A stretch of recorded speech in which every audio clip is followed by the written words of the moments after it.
Chapter 1845. Otherwise, as time went by, there would be countless casualties in Chang'an City, which was not something he could bear. Thinking of this, he slammed his palm on the black brick, glanced at the civilians and soldiers in the scuffle unwillingly, and then turned to look at the team on standby.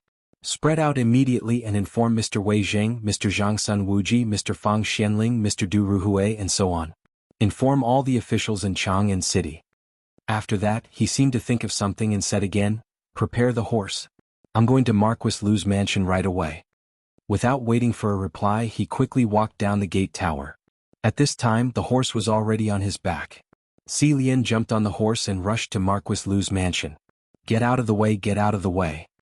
He glared and kept shouting to the front, waving the horsewhip in his hand. Although the people in the discussion were crazy, they were not unafraid of death. Seeing the horse galloping, they knew that he was not someone to be trifled with, so they all made way. After half an hour, Si Lian smoothly arrived at Marquis Lu's mansion. "Quick, go and report to Marquis Lu. Something big has happened."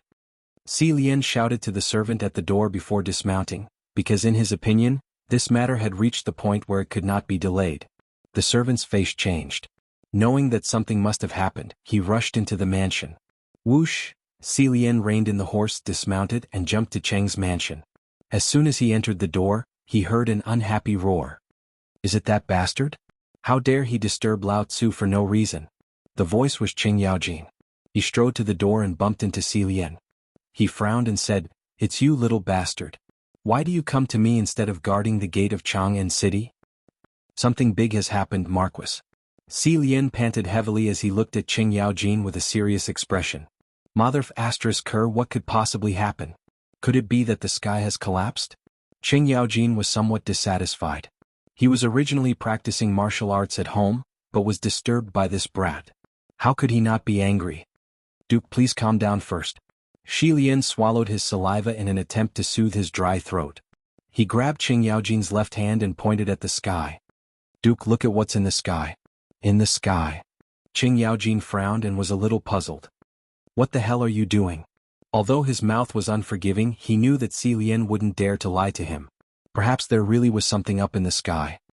He glanced at the sky, and this glance instantly made him feel uncomfortable. "What is this?" Qing Yaojin raised his right hand high and glared with his tiger-like eyes. "Duke, I don't know either." Si Lian pulled a long face and said helplessly, "Now, the citizens of Chang'an City are all saying that the thing in the sky is a jinx.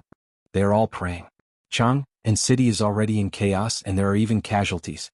"What did you say?" Qing Yaojin's body shook violently, and he slapped him with a backhand. He glared at him and said, "Why didn't you stop something like this from happening in Chang'an City?" As a duke, he had the responsibility to protect Chang'an. Now that something like this had happened, the first thing he thought of was order. "Duke, you can't blame me for this." Si Lian touched his burning cheeks and felt wronged. "Duke, I've already sent people to stop it, but there's little effect. The citizens are convinced that the jinx is a jinx, and they are close to going crazy. Then what are you waiting for? Take my waist token and go borrow soldiers from Big Hay." Qing Yaojin looked as if he expected better from Si Lian. He took out a waist token from his waist and threw it to Si Lian. "Go find Big Hay immediately. I have to go to the palace to discuss this with Her Majesty." Without waiting for Si Lian to reply, he walked to the door and said, "Qing Yi, prepare a horse to go to the palace." When he arrived at the door, the horse was already prepared. Qing Yaojin jumped on the horse, held a long whip in his hand, and left in the direction of the palace. At the same time, in Wei Zheng's residence, groups of servants and maidservants gathered together. They pointed their fingers at the sky, their bodies trembling, and their mouths muttering something. "What's that?" "That's the jinx, the legendary jinx." As soon as these words came out, the crowd exploded.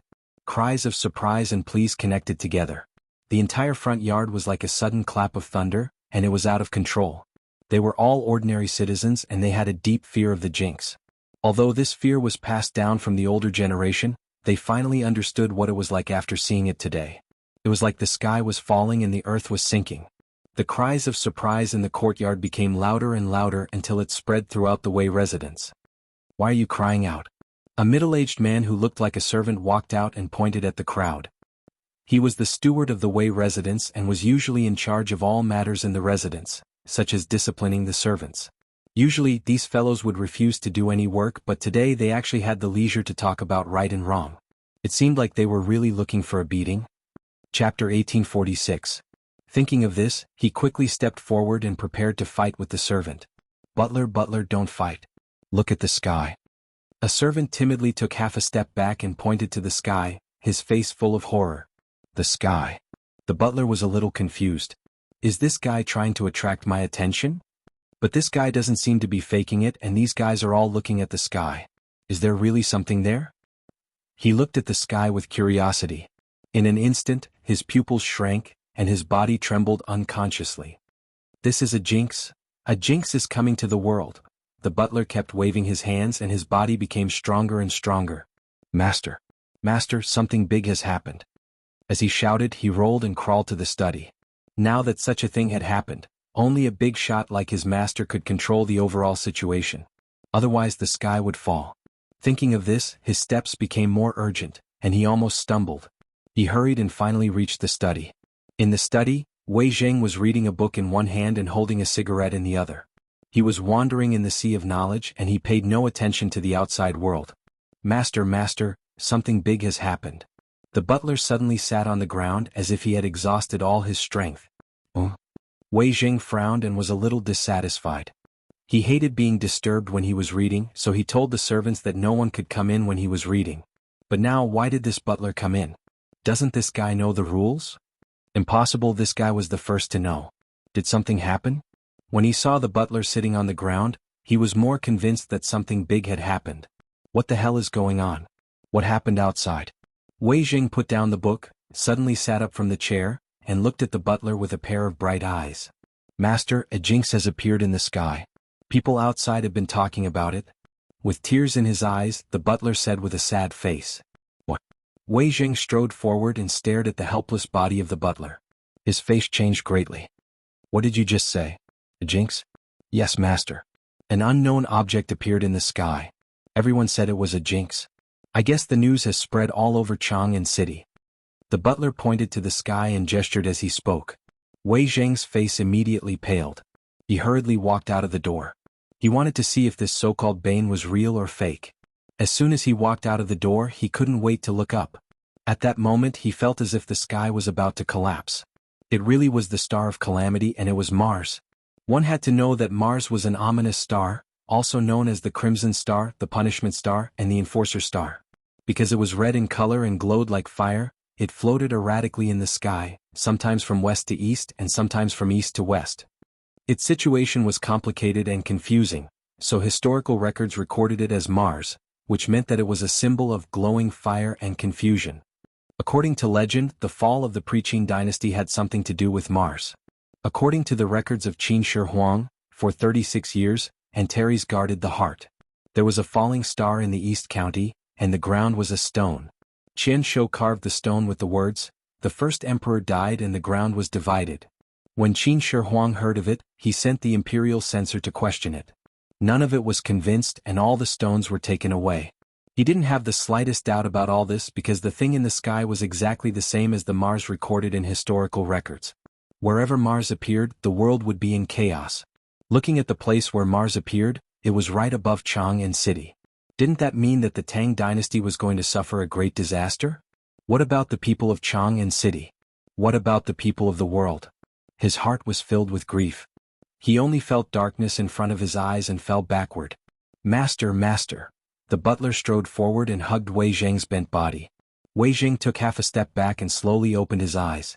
His face was pale and his hand was on the door frame. He faintly felt that something was wrong. Why did Mars appear above Chang'an City? Why did Mars appear at this time? Was this a sign of something? The appearance of Mars often had something to do with the people in power. It had been like this since ancient times. Every time Mars appeared, it was the time when the dynasty changed. Now that Mars suddenly appeared, could it be related to the current emperor? Li Erlang? He had killed countless people in the past, even his brother, and slaughtered the entire East Palace. Wasn't such a sin the most powerful evidence to prove Mars? Now that Mars had appeared, it was clearly accusing Li Erlang of wrongdoing. It was Mars brought by Li Erlang. It was the disaster brought by Li Erlang. It was also Li Erlang that caused the heavens to be dissatisfied. Wei Zheng didn't dare to think about it anymore. He raised his trembling right hand and pointed in the direction of the palace and said sternly, "Prepare the horse, we're going to the palace." After that, he walked out of the mansion with his bent body. He didn't dare to delay such an important matter, and he couldn't afford to delay it. Of course, he wasn't the only one with such thoughts. Zhang Sun Wuji also had such thoughts. Chapter 1847. At this time, Zhang Sun Mansion was in chaos. Since the servants knew that this was the star of calamity, no one worked anymore. Some stood in a daze, some knelt on the ground, praying in their hearts, and some jumped over the courtyard to escape. This was the star of calamity. Once it descended, the entire Tang dynasty would be in chaos. What was the use of staying in Zhang Sun Mansion? It was better to go home and hide. The servants fled one after another, and the huge mansion withered in an instant. Zhang Sun Wuji stood in the front yard, looking up at the sky with fear on his face. His heart was very complicated. He already knew that this was Mars just now. At the same time, he also knew that wherever Mars descended, there would be disasters. But what crimes did the people of the Tang dynasty commit? What crimes did the people of the world commit? These were all done by Li Erlang. If he didn't kill his brother, how could this disaster happen today? Even the heavens couldn't stand it anymore and wanted to punish Li Erlang. The funny thing was that he was once Li Erlang's accomplice. But thinking about it, he and Li Erlang were relatives. How could he just stand by and do nothing? Men, prepare the horse.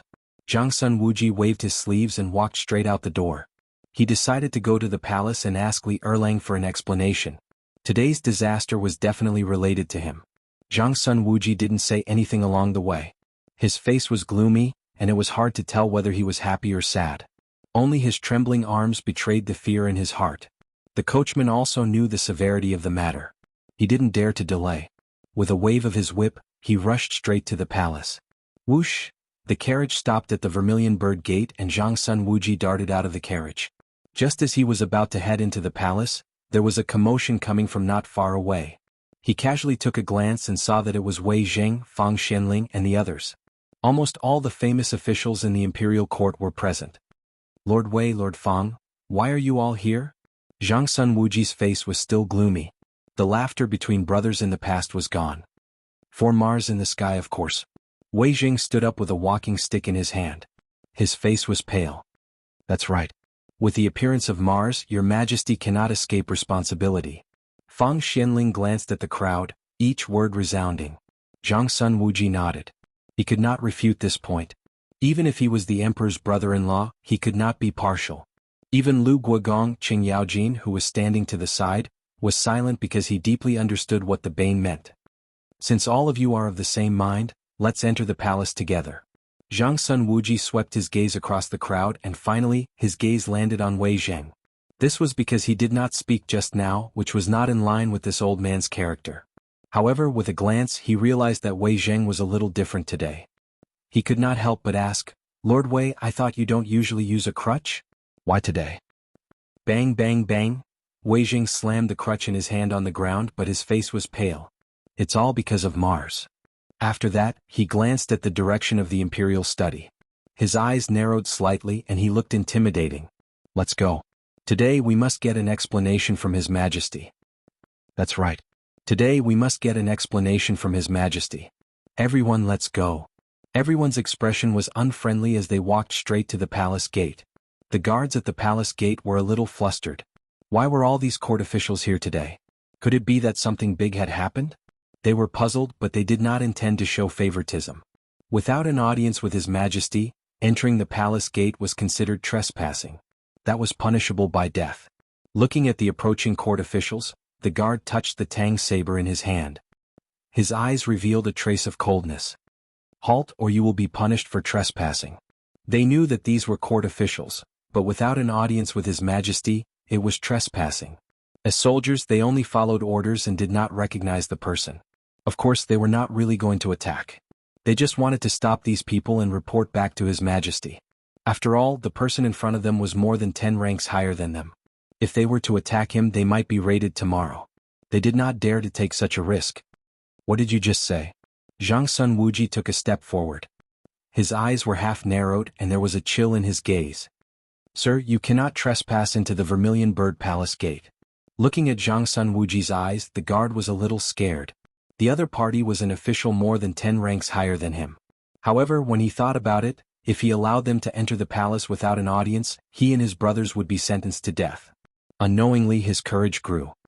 "Sir, please show me your edict or let the palace servants bring you in. Otherwise please forgive my rudeness." After that he pulled out the Tang saber at his waist. Then he swept a glance behind him. Everyone immediately understood and pulled out their Tang sabers in unison. All right. Wei Jing walked out of the crowd shakily with his walking stick. He laughed coldly. "Looks like you want to repeat the incident at the Black Tortoise Gate. Then I will wait for you here today." After that, he glanced in the direction of the Black Tortoise Gate.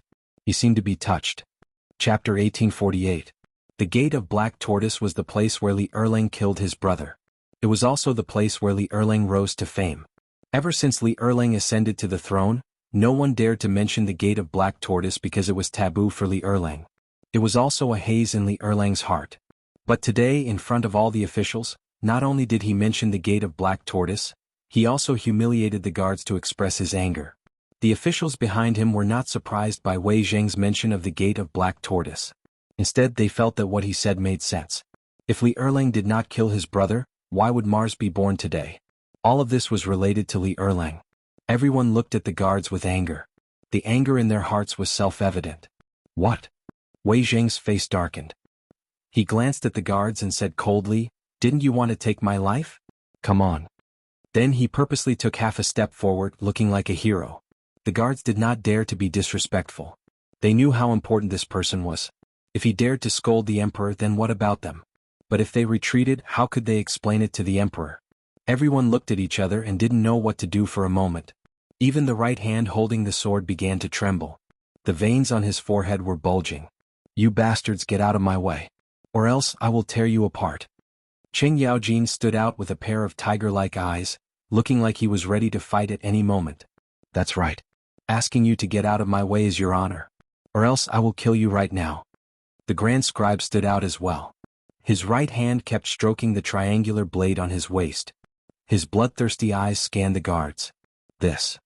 The guards looked at each other, not knowing what to do. Seeing that the crowd was still blocking the way, the Grand Scribe was furious. He pulled out his tri-edge bayonet and walked towards the guards. "It seems that you refuse a toast only to be forced to drink a forfeit. Today I will send you to the Western Paradise." "Brother, wait for me." Qing Yaojin clenched his fists, which made creaking sounds, and rushed forward like an arrow. This posture frightened the guards. The Grand Scribe? Duke Lu? The two big shots were actually fighting for the sake of entering the palace. Everyone knew that they were no match for them and fled into the palace. They had to report the situation here to His Majesty, or else they would lose their heads. Qing Yaojin coldly snorted and glanced at the fleeing guards. He secretly spat.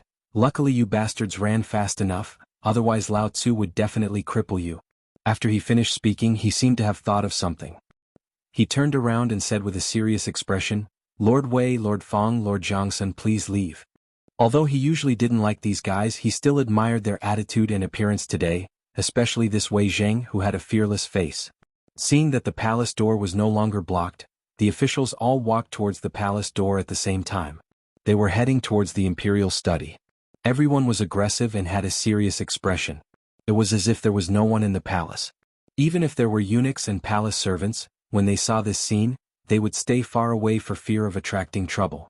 In a moment they arrived at the door of the imperial study. At this time little Gizi was standing at the door waiting for orders.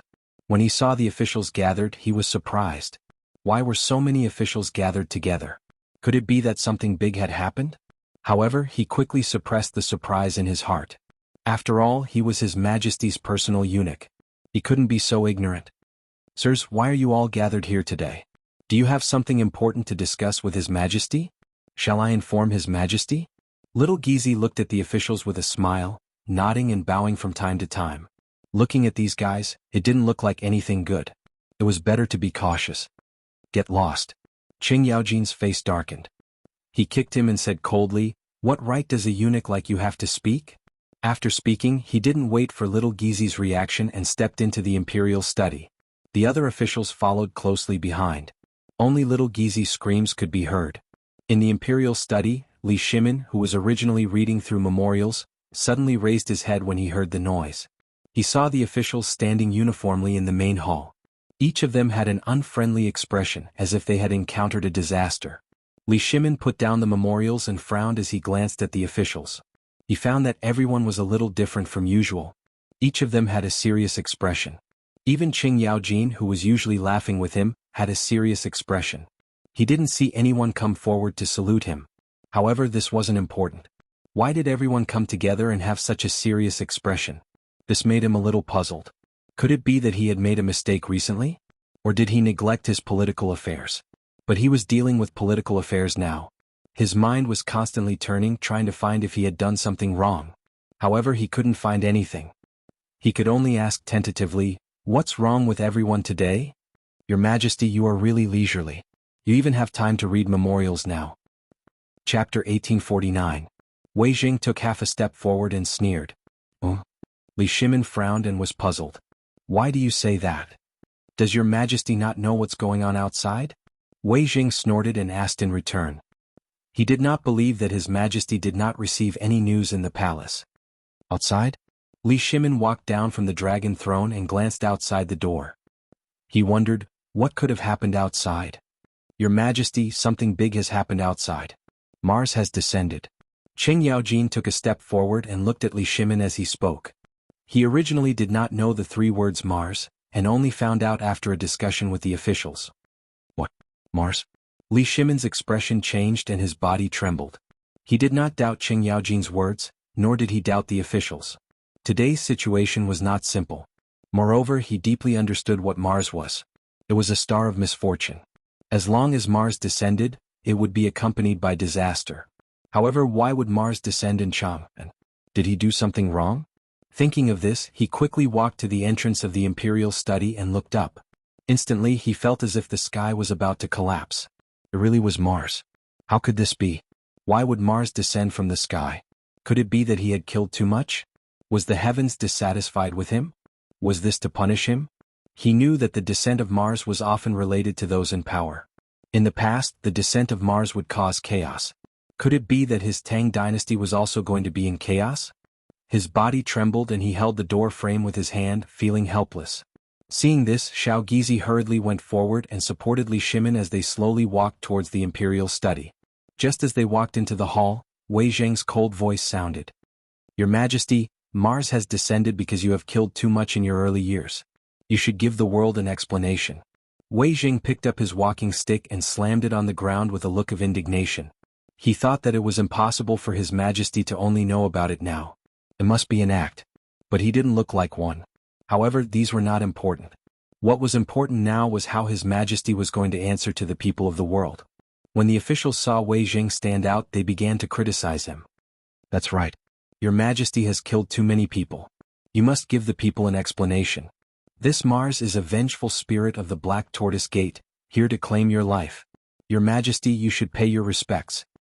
Not only that, Your Majesty, you should also issue an edict and admit your sins to appease the wronged souls." Everyone glared at Li Shimin, filled with righteous indignation, as if they were the souls who had been wronged. Hearing everyone's accusations, Li Shimin panicked. He leaned against the dragon throne, his face pale. Give an explanation to the people? The vengeful soul of the Black Tortoise Gate? His crimes have been decreed? These words hit him like a hammer in the chest. Normally, if the officials dared to say such things, they would have been punished. But today was different. The appearance of Mars meant that he was immoral and incompetent. But his crimes have been decreed? This was not an honorable thing. It could become a stain that he could not erase for the rest of his life. At this moment he hesitated. What should he do?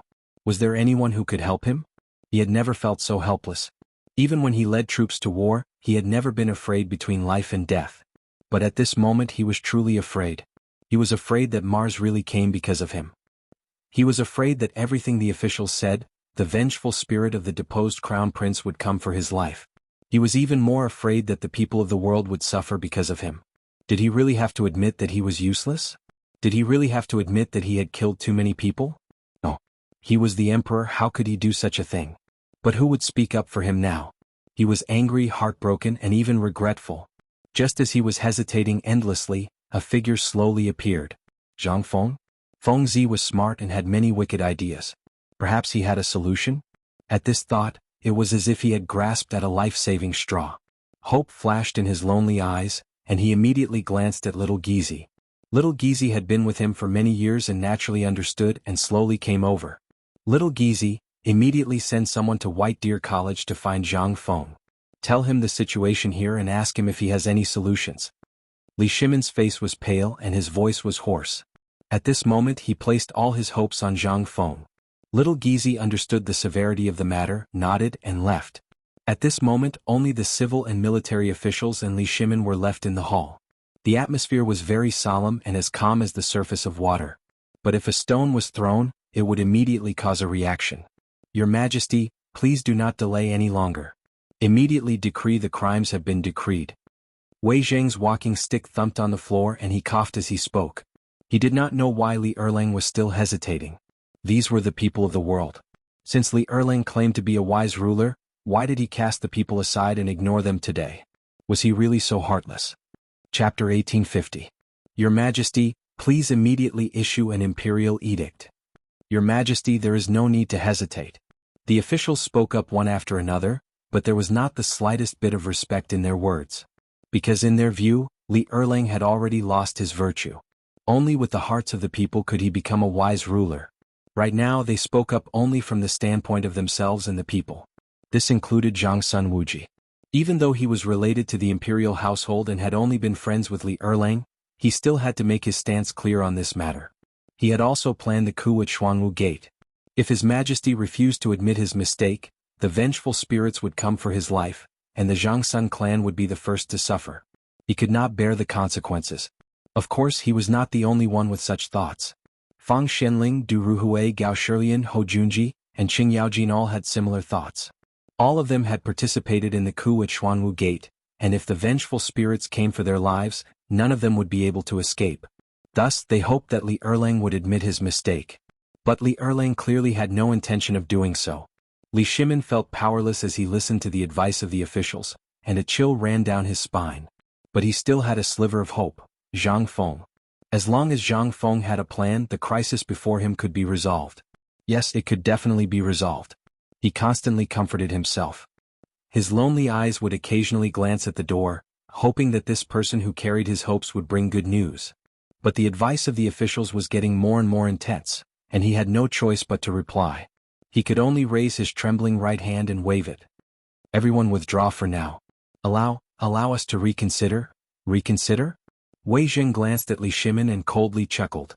Does your Majesty not want to face the reality of Mars? After he finished speaking, he glanced at the officials behind him with a hint of disappointment in his eyes. In the past, all of you followed His Majesty to conquer the world, quelling the chaos and cleaning up the mess of the former Sui dynasty. It can be said that you have turned the tide and helped the building to collapse. Within the four regions, the Tang dynasty was ruled by Emperor Yang of Sui. At this point he looked at Li Shimon and said coldly, however, the incident at the Xuanwu Gate, your Majesty killed your brothers, usurped the throne and bullied other people's wives and daughters. This is a crime that cannot be reversed. Does your Majesty want to be slandered by the world? How could the officials face each other in the court? Are palace maids disloyal? You, Li Shimon pointed at Wei Zheng, his right hand trembling. His face turned green and white, but he could not say a word, because he knew that Wei Zheng was not wrong at all. But every word that he said hit him where it hurt. The incident at the Xuanwu Gate. The incident at the Xuanwu Gate was something that he did not want to talk about. He had killed his brothers there and used this method to usurp the throne. It could be said that it was a dark part of the imperial family's history. After the incident, he did not want to talk about this sad incident, and also to prevent the world from talking about it. But today Wei Zheng brought this incident up again. His hands trembled and the veins on his forehead popped. He wanted to tear Wei Zheng apart. However, he couldn't because what the other party said was right. He had indeed done such a thing. Furthermore, there were many scholars in the world who had scolded him. Now, whether there was one more Wei Zheng or one less Wei Zheng, what did it matter? It was just one more person scolding him. Thinking of this, his eyes slowly dimmed as if he had aged dozens of years. Minister Wei, let me think for a moment, okay? This was the first time he spoke to an official like this. He almost used a pleading tone because he knew that all the fault was on him. He could not blame anyone else. Even if Wei Zheng's tone was cold, it was also for the sake of the Tang dynasty. Think. Du Ruhui stood up. His stooped body showed that he was worried about the country and the people. "Your Majesty, do you want the lives of the people in the world? Well, if your Majesty is not willing to give an edict, then I will kneel in the imperial study until I die." After that, he glanced at the officials with tears in his eyes. "Everyone, your Majesty is hesitating now. I will kneel in the imperial study and wait for your Majesty to listen." As soon as he finished speaking, he waved his sleeves and walked out of the door with a righteous face.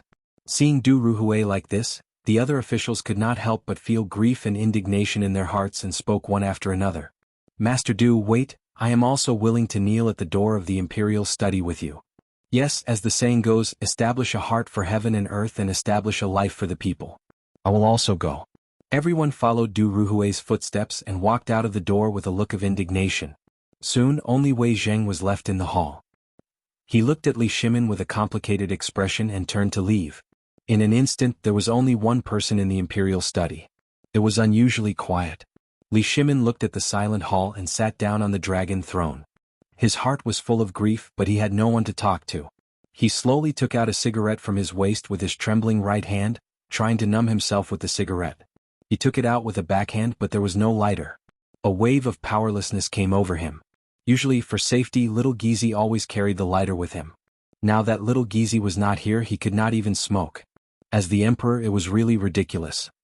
Just as he was feeling sad, footsteps came from the door. Chapter 1851. Hearing this, Li Shimin raised his lonely eyes and glanced over. His heart was as taut as a bowstring. Right now, he could only hope that it was Zhang Feng who had come with a solution, because only he could solve the current situation. The voice came closer and closer and became more urgent. Not long after, a figure stepped in. It was Xiao Gizi. "Your Majesty, your servant has returned."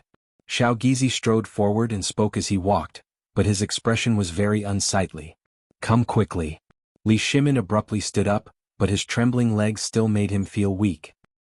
He held the table with his hand and asked expectantly, "Has Zhang Feng been found?" As he spoke, Xiao Gizi had already stepped onto the table, but he did not immediately reply. Instead, his brows were furrowed tightly as if he was thinking about something. His face was somewhat pale. "Hurry up and speak." Li Shimin was a little impatient and hurriedly urged. Right now he was treating Zhang Feng as a life-saving straw, but this dog of a slave still did not speak?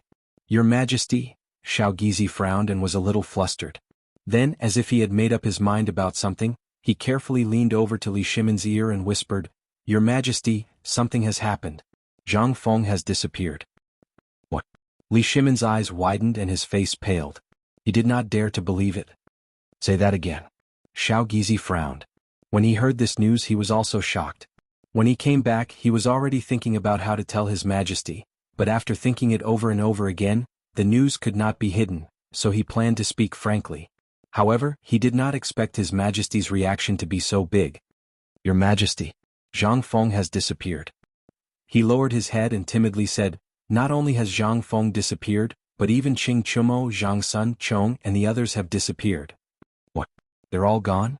Li Shimin's eyes were wide open, and his face was completely pale. Zhang Sun, Chong, and Qing Chumo's disappearance could still be explained as them being playful.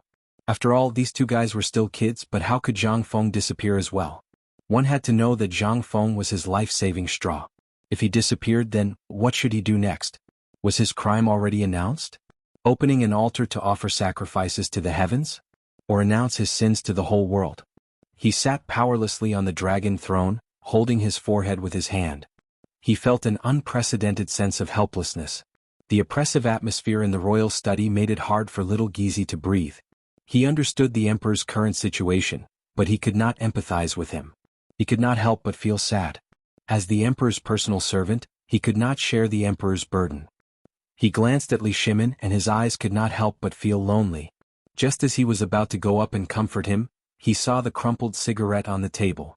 Suddenly, a glimmer of hope ignited in his heart. Perhaps the cigarette could relieve the emperor's pain.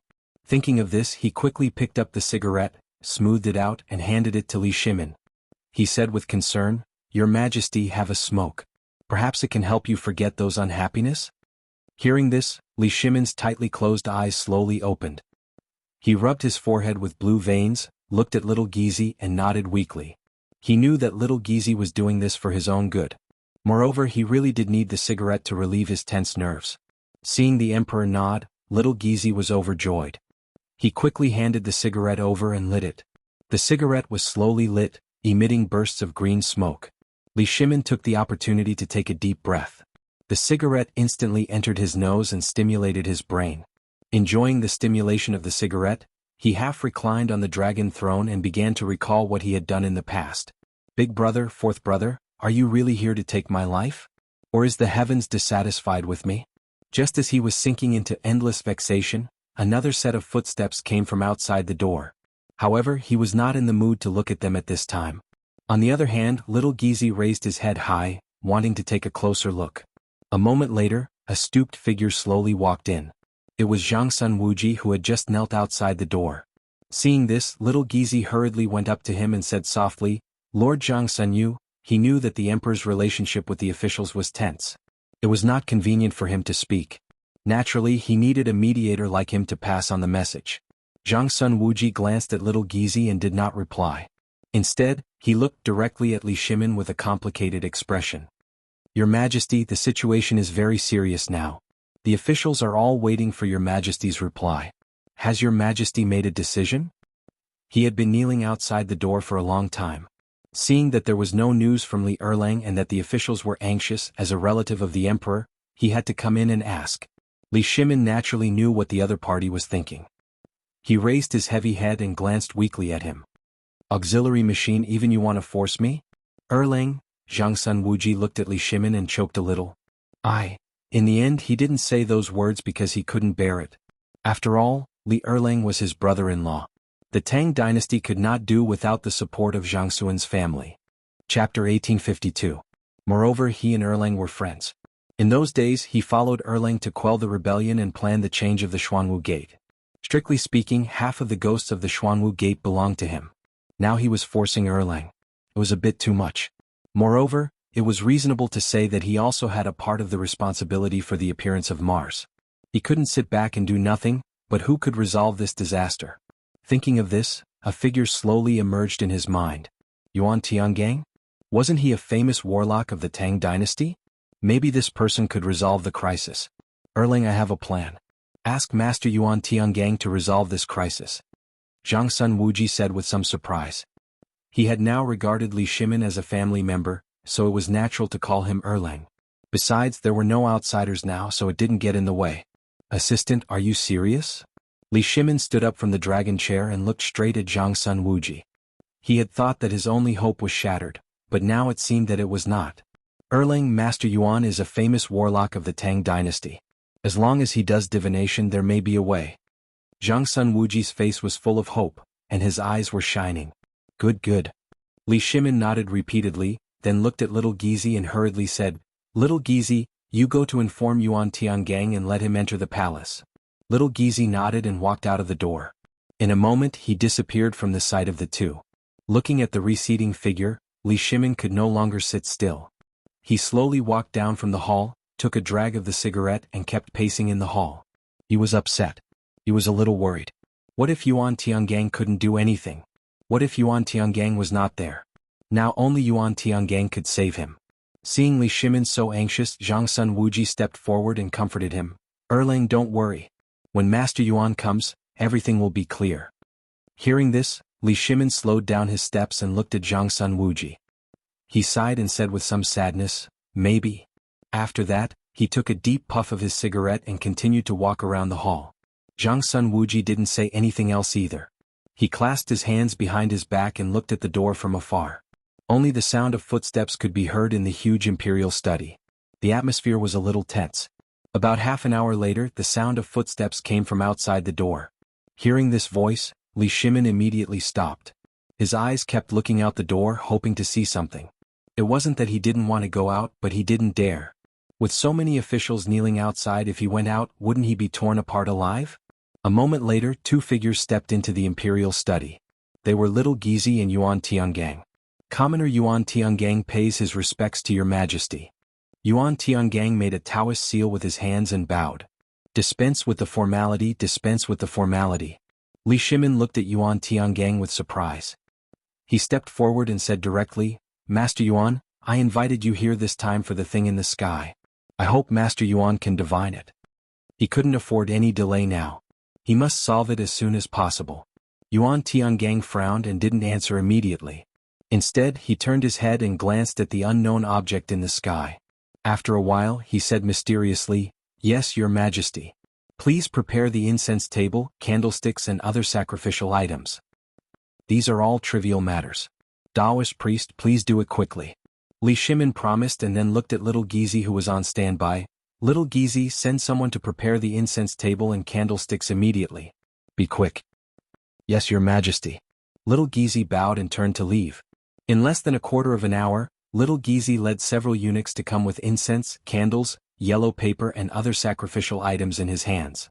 Sacrificial activities were often held in the palace, so these things were necessary and not difficult to find. The incense table was neatly arranged under the command of little Gizi. The candlesticks and yellow paper were also neatly placed at the door of the imperial study. "Your Majesty, the ritual needs to be done outside the door. Please move." Yuan Tiangang bowed, still in a posture of making a Taoist seal. Li Shimin hesitated. There were so many officials outside the door. It was not easy to face them outside. But according to Yuan Tiangang's words, he couldn't do the ritual if he didn't go out. After thinking for a while, he made up his mind and nodded, "Let's go." Now there was no other way. It was no big deal to come out and explain to the officials. With such an idea, Li Shimin slowly walked out of the door. As soon as he walked out of the door, he saw the officials kneeling together with an unyielding look, which made him a little sad. After all, these were the backbone of the Tang Dynasty. He quickly stepped forward and said with concern, "Officials, please get up." Hearing this, the officials raised their heads and looked at Li Shimin seriously. It seemed that they didn't intend to speak. Finally, Wei Zheng, who was the leader, slowly said, "Your Majesty, have you decided?" In fact, they had seen Yuan Tiangang just now. They probably knew what the other party was here for. It was nothing more than preparing for divination and other things. However, divination could not solve this matter. Therefore, everyone still hoped that Li Shimin would issue an edict to appease heaven's anger. Chapter 1853. Li Shimin couldn't answer because he didn't make any decision at all. He had to cover it up and said, "Eunuch Wei, get up first. We'll talk about it later." Wei Zheng glanced at Yuan Tiangang, who was not far away. His eyes were a little complicated. It seemed that His Majesty was going to pin his hopes on this warlock. Well, let's see what tricks he could play. He didn't reply to Li Shimin, but turned to look at the officials behind him and said sonorously, "Everyone, since His Majesty is going to open the altar, let's get up and watch." After that, he picked up the crutch beside him and slowly got up. Seeing this, Li Shimin quickly stepped forward and said while holding him, "Eunuch Wei, be careful." "Don't worry, Your Majesty." Wei Zheng shook off Li Shimin's hand and stood up slowly with his crutch on the ground. Li Shimin asked for a snub and let go of his hand embarrassedly. In order to cover up his embarrassment, he glanced at the officials and said, "Everyone please get up." While speaking, the officials had got up and stood behind Wei Zheng. Of course they got up not because of Li Shimin but because of Wei Zheng. In their hearts, Wei Zheng was already a representative of virtue and prestige. Seeing that everyone had got up, Li Shimin turned to look at Yuan Tiangang and said seriously, "Master Yuan, can we start now?" "Your Majesty, we can start at any time." Yuan Tiangang made a Taoist gesture and nodded. "Then let's start." Li Shimin waved his hand. While speaking, he glanced at Wei Zheng intentionally or unintentionally with a hint of inquiry. However, Wei Zheng didn't seem to intend to speak. He just held the crutch in his hand and squinted his eyes, giving people a deep feeling. "Yes, Your Majesty." Yuan Tiangang nodded and waved his sleeves and walked to the incense table. He first glanced at the incense burner table and then glanced at the unidentified object in the sky. Then he slowly picked up the wooden sword on the incense burner table with his left hand and held it vertically in front of him. His right hand formed a seal and placed it in front of his nose as he began to chant. Wearing an imperial canopy on the head, walking on Kuei Gang, supporting Lu Jia on the left, Lu Ding on the right, Huang Xin in front and Yu Zhang behind. As soon as the words left his mouth, his eyes snapped open. In that instant they seemed to emit a bright light that was impossible to see or touch. Then he began to brandish the wooden sword in his hand. First up, then down. It seemed disorderly but in reality, it contained the universe within it. The 9 luminaries move in a straight line, the primeval origin lingers, the flower essence responds to the brightness, the primordial spirit disperses, the flowing infinite hope descends upon me, the radiant vermilion peak, the primordial spirit disperses, the flowing infinite hope descends upon me, the radiant vermilion peak, all things in the world, makes me a prophet. He once again placed the seal on the tip of his nose and urged the incantation with a serious face. At this moment he seemed to have entered a state of selflessness. Everything around him had nothing to do with them. Everyone looked at this scene and didn't feel surprised because this wasn't the first time they had seen it. Every time the royal family offered sacrifices, they would let the official of the imperial astronomer perform the ceremony. Sometimes they would invite Yuan Tiangang. Although they were used to this, they still had some doubts in their hearts. Could a few words of incantation really see through this supernatural thing? It sounded a bit mysterious. Although they all had doubts in their hearts, no one said it out loud. After all, this was passed down by their ancestors for thousands of years. Maybe there really was some magical power.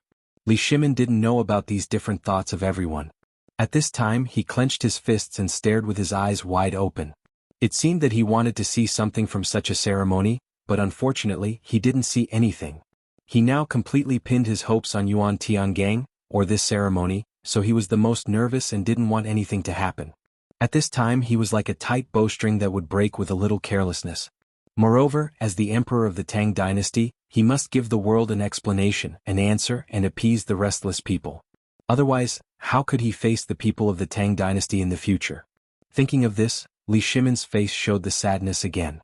He subconsciously took out a cigarette from his waist and stretched out his slightly trembling right hand to touch the fire roll, but he didn't feel anything. At this time, little Gizi quickly took out the fire roll from his waist and handed it over respectfully. He was the close eunuch of His Majesty, so it was necessary for him to have sharp eyes.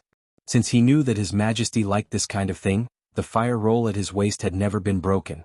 Li Shimin glanced at little Gizi out of the corner of his eye and nodded slightly. He stretched out the cigarette, lit it slowly and took a deep breath. This relieved his tense nerves. After a while of relaxation, he moved his eyes to Yuan Tiangang, who was performing the ceremony. Yuan Tiangang had adjusted the posture of the wooden sword in his hand, but he still kept chanting. Heaven and earth are natural, the filth is dispersed, the mystery in the cave, the Taiyuan is dazzling, and the gods in all directions make me natural. The talisman of Ling Bao tells the 9 heavens. As soon as he finished speaking, he respectfully looked at the wooden sword in his hand, then placed it on the incense table. He let out a long breath, took out 3 copper coins from his sleeve, and threw them on the incense table. Then he clasped his hands together and began to chant. After a quarter of an hour he slowly opened his eyes and looked at the copper wire. Chapter 1854.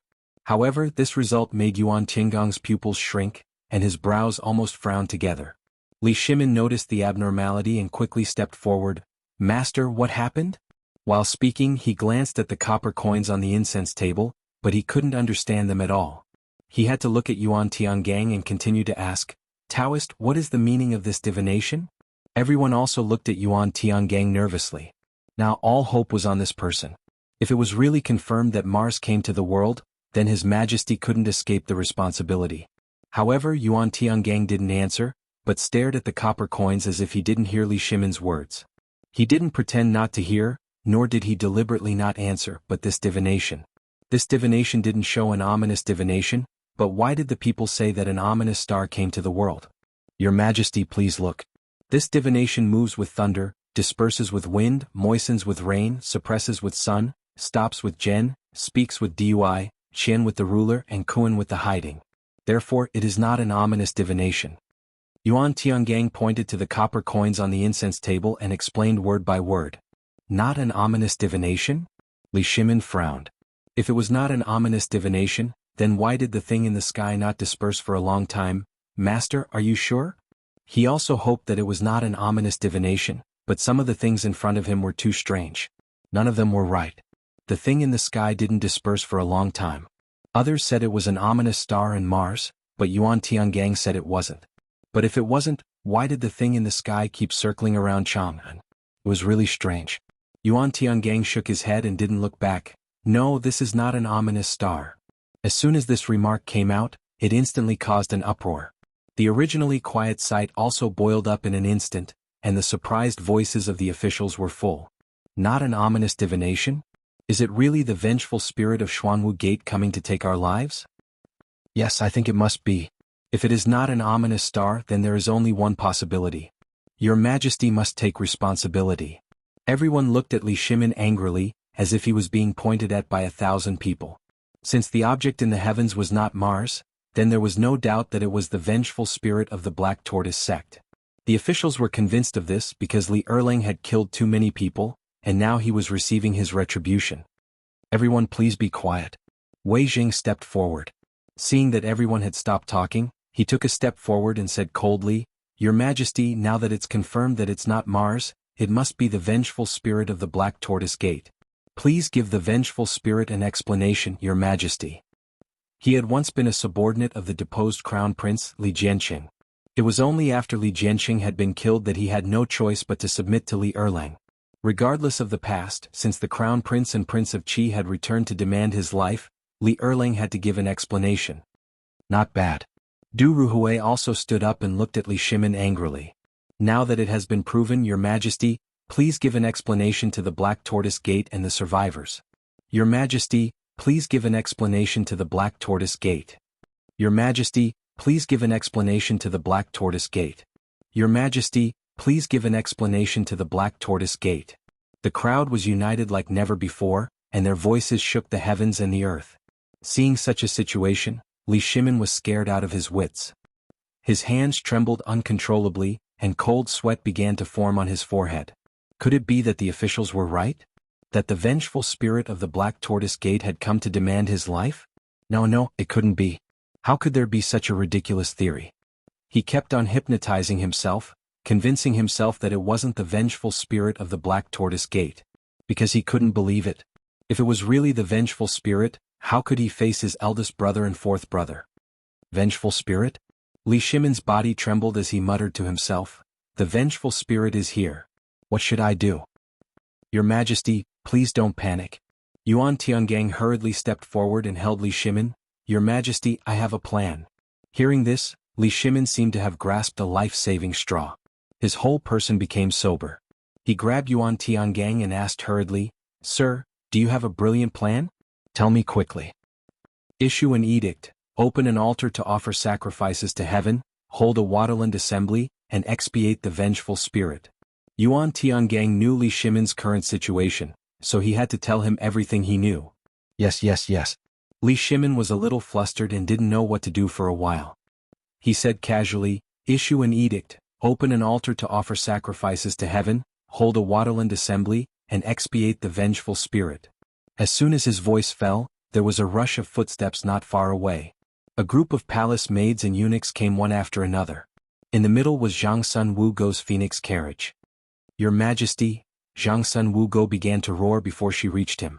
Li Shimin looked in the direction of the voice and saw his wife. He seemed to see a glimmer of hope.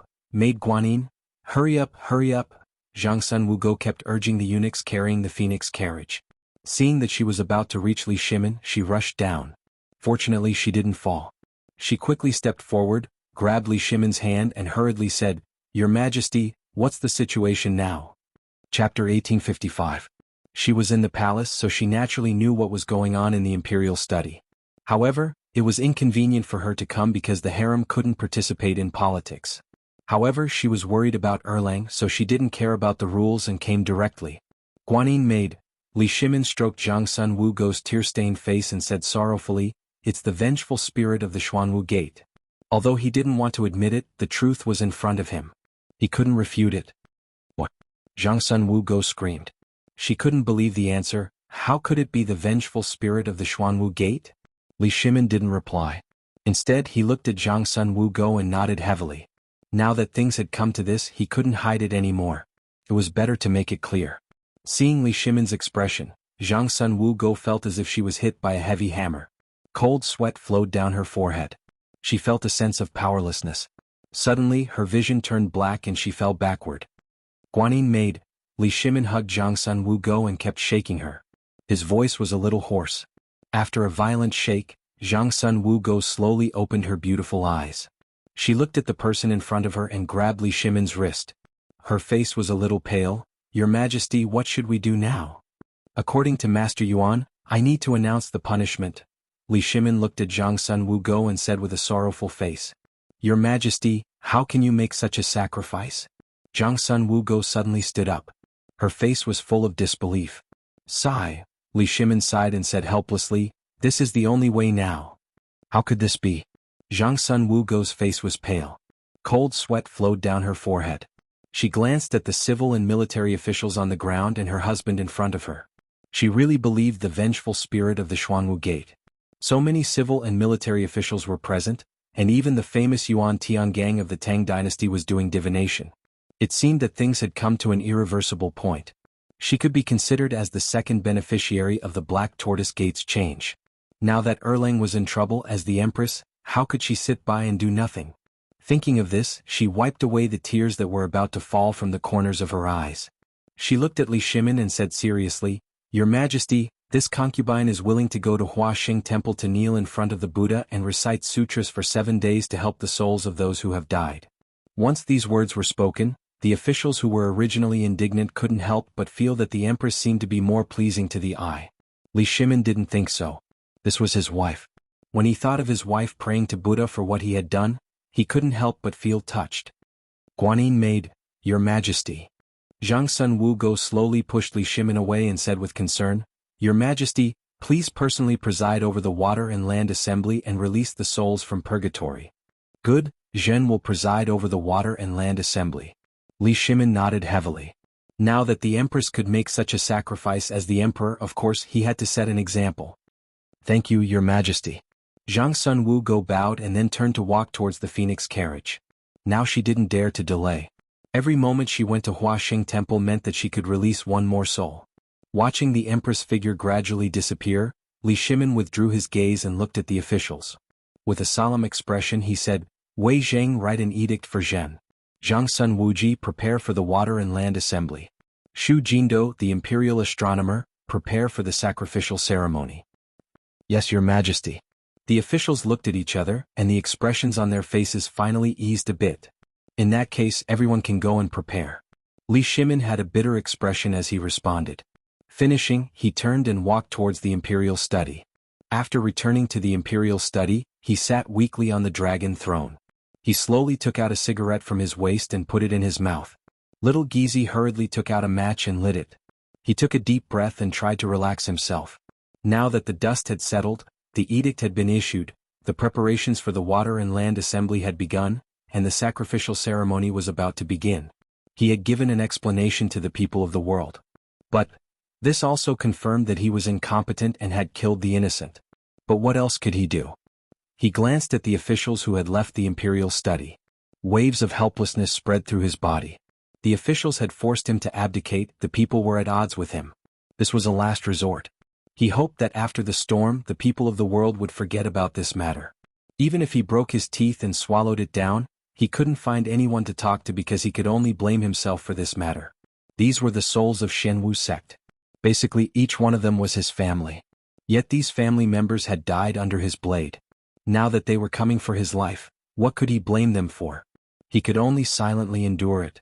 But if Feng Zi was here, he might be able to turn the tide. That guy had a lot of ideas. Thinking of Feng Zi, he suddenly trembled.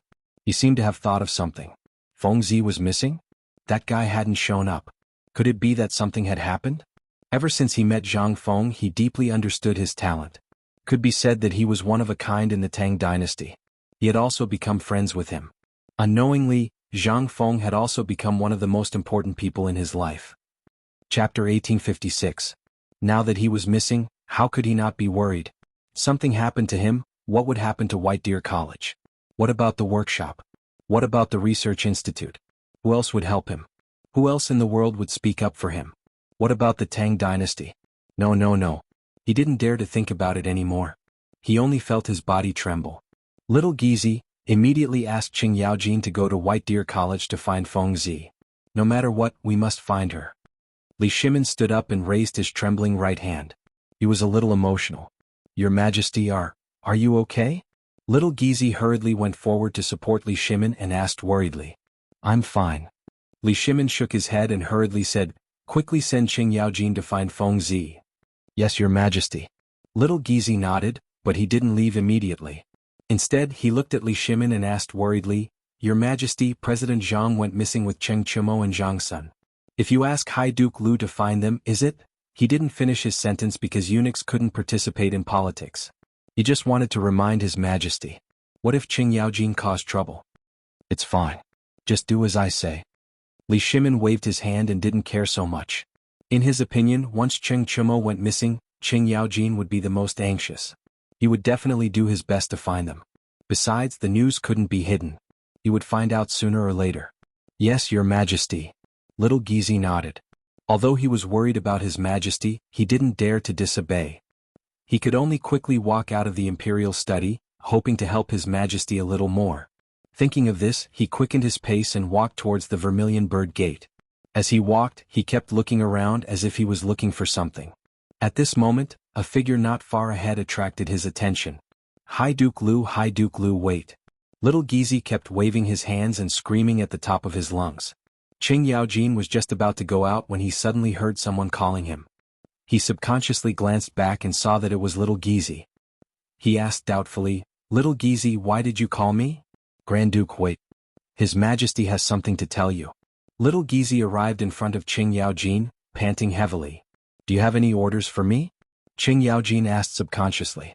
Then he felt that something was not right. Puzzled, he asked, What can Your Majesty order me to do? Big news. Zhang Feng is missing. Xiao Gizi cried out in surprise.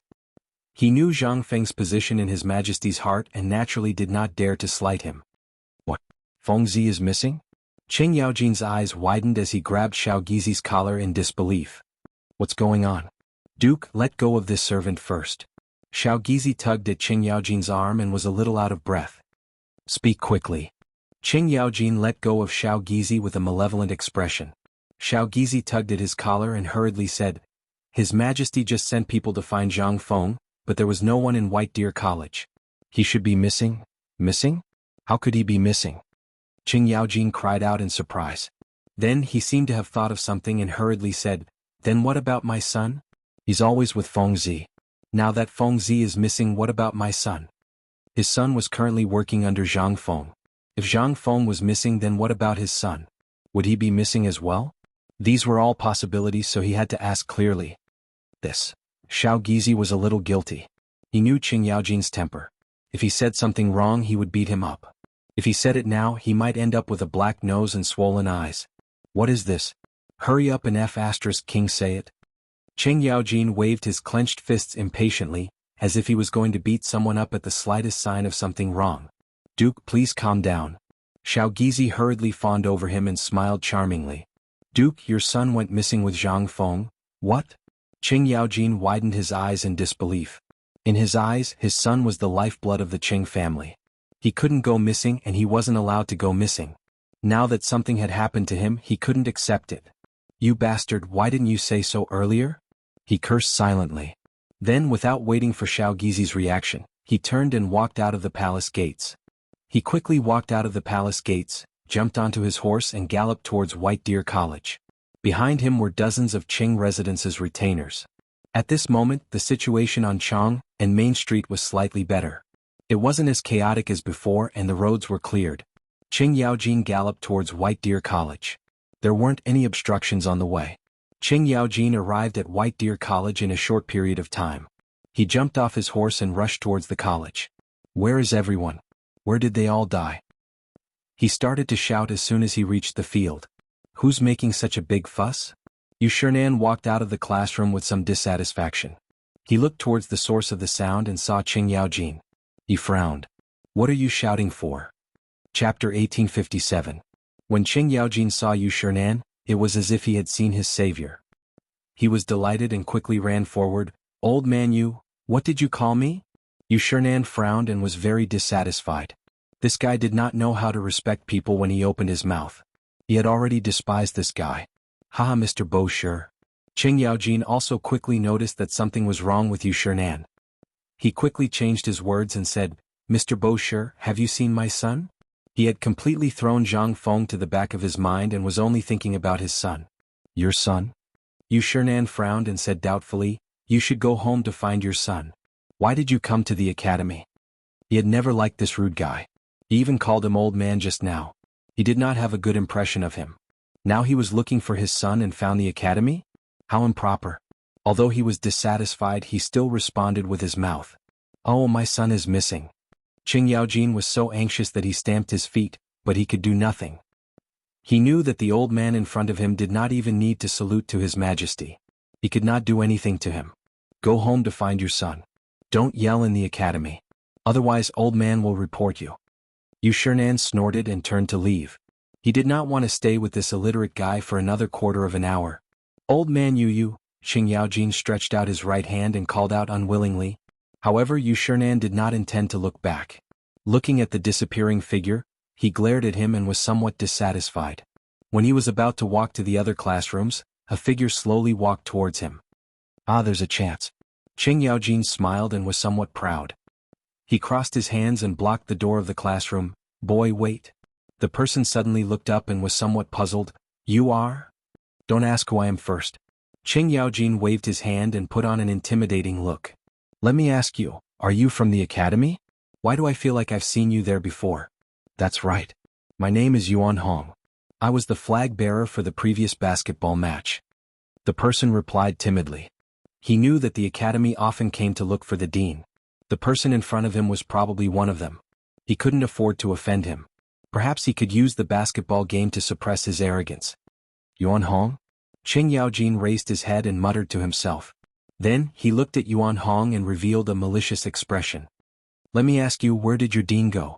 Now that old man Yu was out of the question, he had already offended him. He could only find some clues from these students. Dean? Yuan Hong scratched his head as if he was thinking about something. After a while he said slowly, I remember now. The last time the dean went to the research institute, he hasn't returned until now. There were also a few people from the workshop who went with him. Research institute. Qing Yaojin's eyes darted around. He finally found some useful clues, but it wasn't enough. Do you know what they went to do? I don't know. How can we ask about the dean's business? Yuan Hong shook his head and was a little nervous. If you don't know, why are you talking about it? Seriously. Qing Yaojin secretly spat. He glared at Yuan Hong and walked straight to the entrance of the academy. Only a petrified back view was left. So he was the one who told the other party the news and got scolded? What was this? Yuan Hong shook off the dissatisfaction in his heart and walked to the classroom. Looking back at Qing Yaojin, he took the reins from the servant and ran straight to the research institute. Now that there was news, he couldn't slack off. What if his son was in danger? What if Zhang Feng had some bad idea to bring his son along? Then his Qing family would be ruined. Thinking of this, he became even more anxious. He whipped the back of the horse and galloped away. A moment later, Qing Yaojin arrived at the entrance of the research institute. He jumped off the horse and rushed in. Is there anyone? Is there anyone? He shouted at the top of his lungs, trying to find someone he knew. Coincidentally, Ma Zhou and Hao Chujun were on the field. When they heard the shout, they subconsciously glanced over. Who is it? What are you shouting about? Haha, it's you too. Qing Yaojin looked in the direction of the voice. It was as if he had discovered a new continent. This was because he still remembered the scene of Zhang Feng scolding these two fellows. Who are you? Do we know you? Hao Chujun looked at Ma Zhou with a face full of question marks.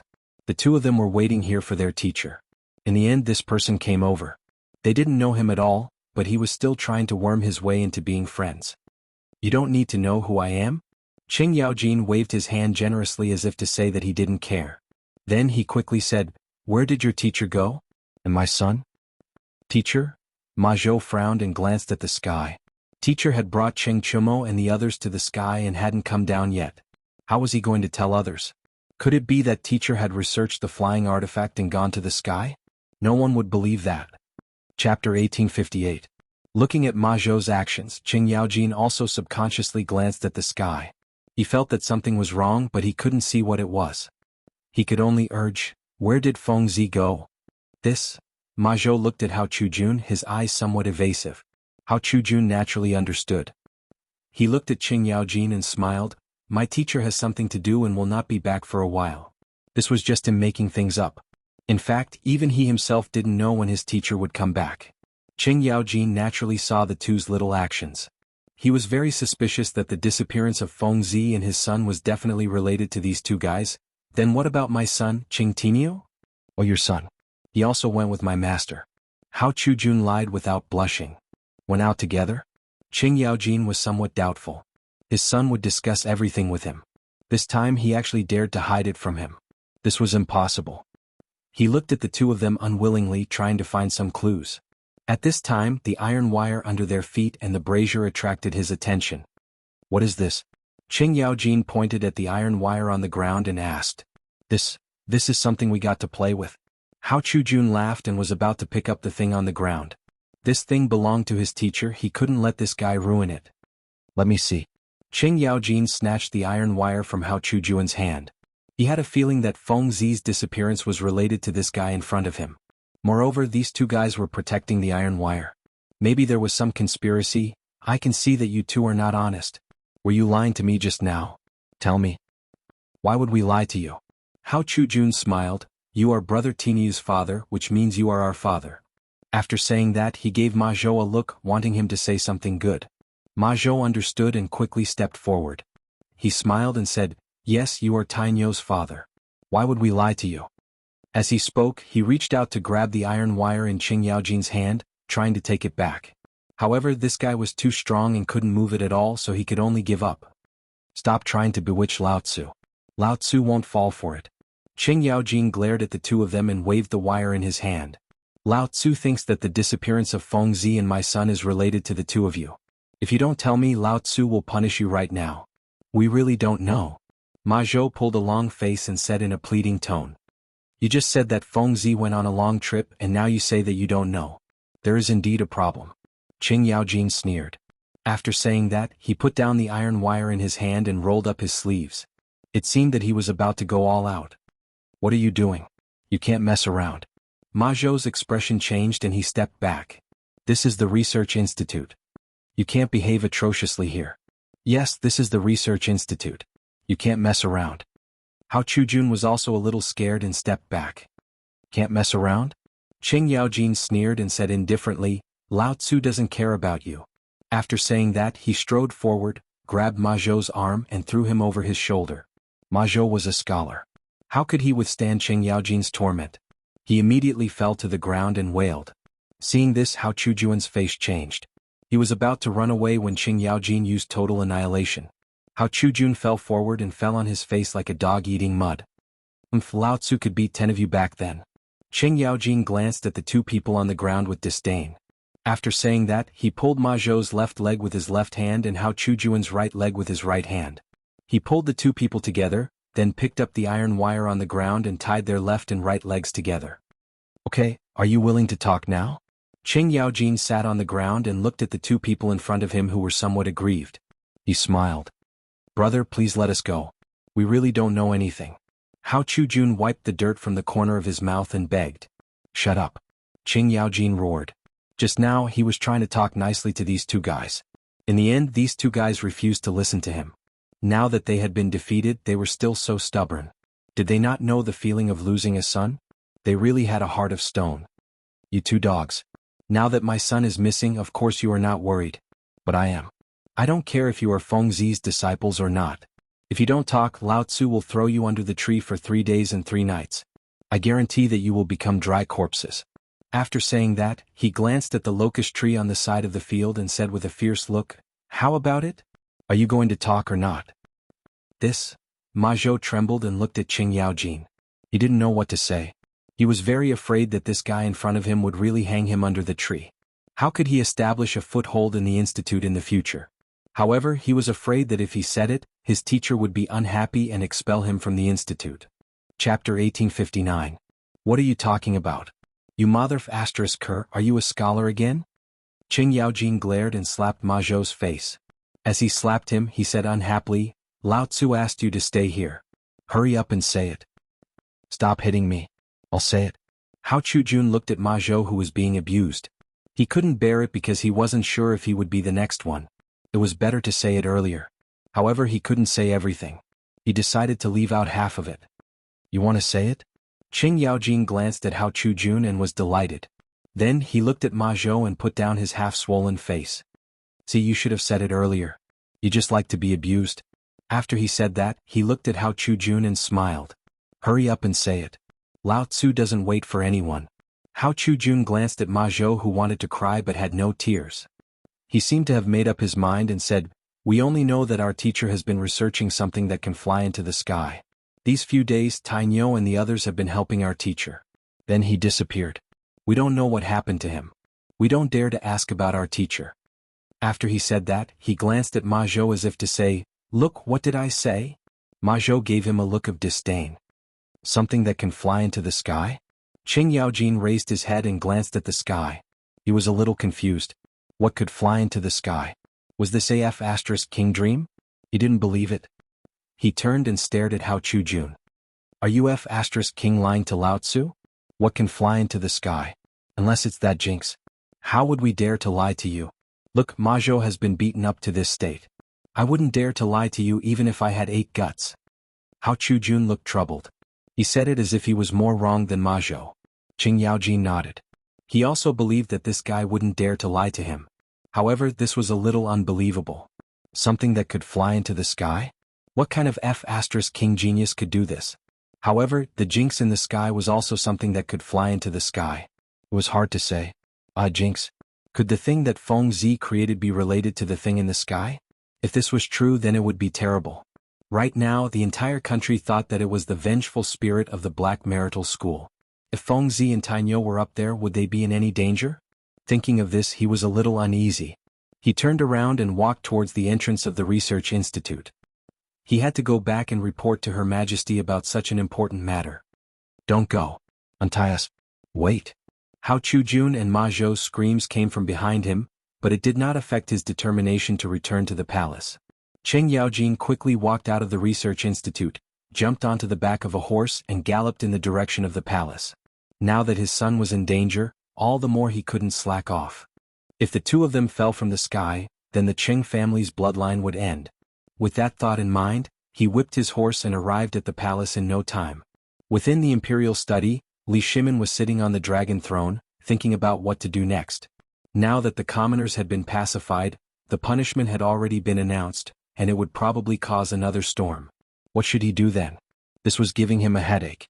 Just as he was worrying, there was a rush of footsteps outside the door. Your Majesty, something has happened. Qing Yaojin began to shout as soon as he stepped into the imperial study. What happened? Li Shimin slowly raised his head, looking listless. For him there was nothing worse now. After all, he had already prepared to announce his punishment. Could there be anything worse than this? The thing in the sky was made by Feng Zi. Qing Yaojin quickly stepped forward with a face full of impatience. What? Li Shimin suddenly stood up and widened his eyes. What did you just say? Say it again? Your Majesty, the thing in the sky was made by Feng Zi. He is now in the sky and even my son is there. Qing Yaojin looked embarrassed and said in a wrong tone. What the hell is going on? Li Shimin frowned, his hands trembling. How did you know? He still found it hard to believe because he didn't dare to believe that people could go up to the sky and more than one person.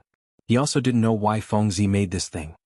Your Majesty, I heard it from his disciple. It is all true. Qing Yaojin had a long face as if something had happened to his son. He had always treated his son like a treasure, and now that something like this had happened, he was actually more anxious than anyone else.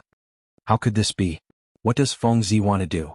Li Shimin seemed to have lost all his strength as he sat on the dragon throne. He had always thought that the thing in the sky was the vengeful spirit of the Xuanwu Gate, but now he was being told that it was man-made? He really couldn't accept it. Moreover, the punishment had been announced, the water and land assembly, and the sacrificial ceremony had already begun. To say this now was simply a blow. These things had already begun to be prepared and it was impossible to take them back. If he had known about this earlier, he might have had a chance to salvage everything. Now there was no chance at all. Chapter 1860. But there were both good and bad things. Since there were no vengeful spirits in the sky, he was no longer so worried. He let out a long sigh and glanced at Qing Yaojin. Do you know what Feng Zi wants to do with all this? Your Majesty, this lowly subject also does not know. I only heard from his disciple that he wants to do some research. Qing Yaojin spread out his hands. He was also very helpless. Not only had his son been kidnapped, he had also worked for nothing. Since you don't know, then forget it. Li Shimin helplessly replied. Then he seemed to think of something and hurriedly said, Immediately send someone to find Yu Qigong and see where Feng Zi is preparing to go. Also inform Li Jing and have him lead an army to investigate. Yes, Your Majesty. Qing Yaojin nodded and walked out the door. He needed to find Feng Zi's tracks as quickly as possible. Even if His Majesty had not given the order, he still needed to do this. This was both for Feng Zi and for his son. The palace did not stop him, so he quickly walked out of Vermilion Bird Gate. Leaping onto his horse, he charged toward the Duke of Yi estate. Out of the way. Everyone in front, out of the way. Qing Yaojin waved the whip in his hand as he constantly shouted. When the people on the street saw the large horse charging over, they hurriedly got out of the way. They were all commoners, so they did not dare to bump into the horse of an official. A few moments later, Qing Yaojin arrived at the Duke of Yi estate. Leaping off his horse, he walked toward the estate. The guards at the gate basically all recognized him and did not dare to stop him. Qing Yaojin arrived at the empty hall and began to shout, "Big old black, big old black. Who is it? Who dares to curse Lao Tzu?" Yu Qigong walked out of the side hall, his eyes wide open. When he saw that it was Qing Yaojin, his eyes widened even more. "Old Qing, is your F***king skin itching for a beating?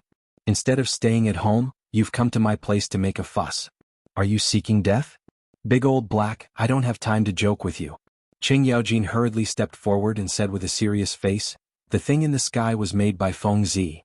Now His Majesty wants us to find him. Hurry up and bring the troops and horses with me."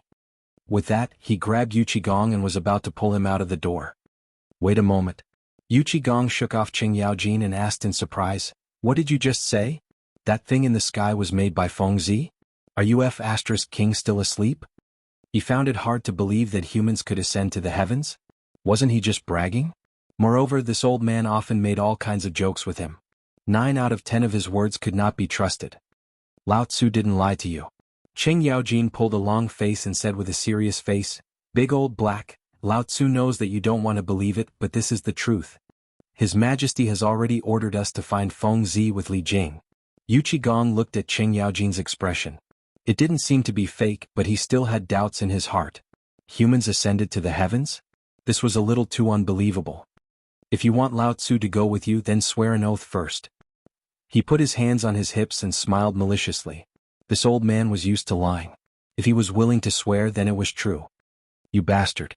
Qing Yaojin cursed silently and rolled his eyes at Yu Qigong. However, he still swore unwillingly. "Lao Tzu swears here that if I lie to big old black, then I will have no descendants. You're even willing to swear such a vicious oath?" Yu Qigong's eyes widened. Now he believed that the other party was telling the truth. If he was willing to swear such a vicious oath, it meant that the matter was very serious.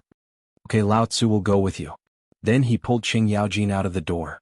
As he walked, he said, "But tell me what happened first. Humans ascended to the heavens? This is a little too unbelievable." Okay. Don't rush. We'll talk as we walk." Qing Yaojin and Yu Qigong quickly walked out of the door. "But we have to find Li Jing first. His Majesty has something to tell him." Then the two mounted their horses one after the other and galloped towards Li Jing's residence. "Old Qing, what's going on? Tell me in detail." Yu Qigong couldn't hold back his curiosity and asked, "Didn't Feng Zi go missing in the beginning?" Qing Yaojin pulled on the reins and looked at Yu Qigong. "His Majesty told me to find this kid, so I went to White Deer College." Speaking of this, his emotions suddenly surged and he said excitedly, "In the end, I met that old guy Yu Shernan. Originally, Lao Tzu was kind and polite. He wanted to ask about Feng Zi's whereabouts, but that old guy came up and scolded him. If it weren't for Lao Tzu's age, he would have beaten him up on the spot." "Then you didn't beat him up, right?" Yu Qigong asked subconsciously. He knew of Yu Shernan's influence. Not many people in the imperial court dared to offend him. If old Qing dared to beat up Yu Shernan, a lawsuit would be enough to make him suffer. Is Lao Tzu that kind of person? Qing Yaojin pursed his lips, clearly unconvinced. He thought to himself, how could I, old Qing, do something like digging my own grave? However, his mouth was still unforgiving. Although that old guy said a few words to Lao Tzu, I'm not the kind of person who would casually beat people up. Chapter 1861. Yu Qigong's mouth twitched as if to say, aren't you the kind of person who beats people up? How many people have you beaten up? However, he didn't want to argue with him, so he continued to ask, what happened after that? How did Feng Zi get into the sky? After that, Qing Yaojin glanced in the direction of Shao Mountain, and a smug look flashed across his eyes. I met a student from the academy and he told me that Feng Zi went to the research institute. Lao Tzu went all the way to the research institute to take a look. Guess what? What? You saw Feng Zi fly into the sky? Yu Qigong widened his eyes and looked at Qing Yaojin curiously. That's not it. Qing Yaojin smiled awkwardly, but he quickly covered it up and smiled. Lao Tzu saw Feng Zi's 2 students fiddling with the things in the sky. Damn, Lao Tzu thought you were going to say something. Gong waved his hand disdainfully.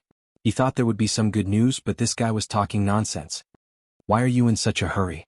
Let's listen to Lao Tzu first. Yaojin rolled his eyes at Gong and said angrily, at first, those 2 students didn't want to say where Feng Zi went. Lao Tzu saw that they were acting weird, so he taught them a lesson. Only then did those 2 guys say that Feng Zi was researching flying things. How was it? Lao Tzu did well, right? He raised his eyebrows and looked proud as if to say, look at how good Lao Tzu is. However, Gong ignored all of this and sneered. How was it? How embarrassing. You beat up 2 weak students and you still have the nerve to show off in front of Lao Tzu? Lao Tzu was trying to find out where Feng Zi was. Yaojin widened his eyes and looked unconvinced. Lao Tzu's Tainyo and Feng Zi disappeared together. How can Lao Tzu not be worried? Iron Bull is gone too. Gong frowned as a bad premonition struck him. Yeah, it's not just Tainyo. There's also Zhang Sun Wuji's kid and Old Man Du's kid. Yaojin added.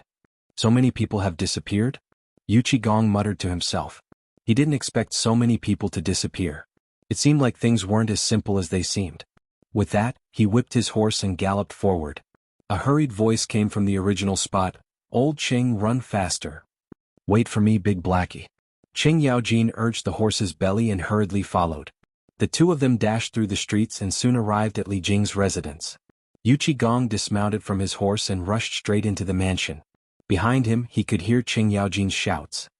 Big Blackie, wait for Lao Tzu. However, Gong acted as if he didn't hear him. He walked wholeheartedly towards Li Jing's residence. As soon as he entered, he began to shout, Medicine Master Li, where did he die? Just as he finished speaking, Yaojin stumbled in, panting. Big Blackie, don't you know how to King wait for Lao Tzu? Why should I wait for you? Gong rolled his eyes at Yaojin and said in a bad mood, look at you. All you do is drink all day. You ride a horse like a woman who just gave birth. You're so weak. Lao Tzu. Yaojin was unconvinced. Just as he was about to scold him, a figure walked over. Upon closer inspection, he saw that it was Li Jing. He had no choice but to suppress his anger. He threw Gong aside and walked towards Li Jing. Medicine Master, we've been looking for you for a long time. Come with us. There's something important. With that, he grabbed Li Jing's right hand and prepared to leave. Thinking of this, Li Jing threw him aside and said unhappily, if you have something to say, say it. Don't drag me around. He didn't have a good impression of the 2 in front of him. They were both big and burly. The moment they came in, they shouted. If they weren't officials of the same court, he would have thrown them out. Hee. Yaojin smiled awkwardly. He wanted to get angry, but when he thought of His Majesty's decree, he suppressed his anger. He rubbed his wrist and said, Medicine Master, His Majesty just ordered you to track Feng Zi. That's why we came to find you. We'll move together. Why track Feng Zi? Isn't he at White Deer College? Li Jing didn't doubt Yaojin's words. He knew that although Yaojin was bold, he wouldn't dare to fake an imperial decree. However, he didn't understand. Why track Zhang Feng? Was His Majesty going to put Zhang Feng under house arrest?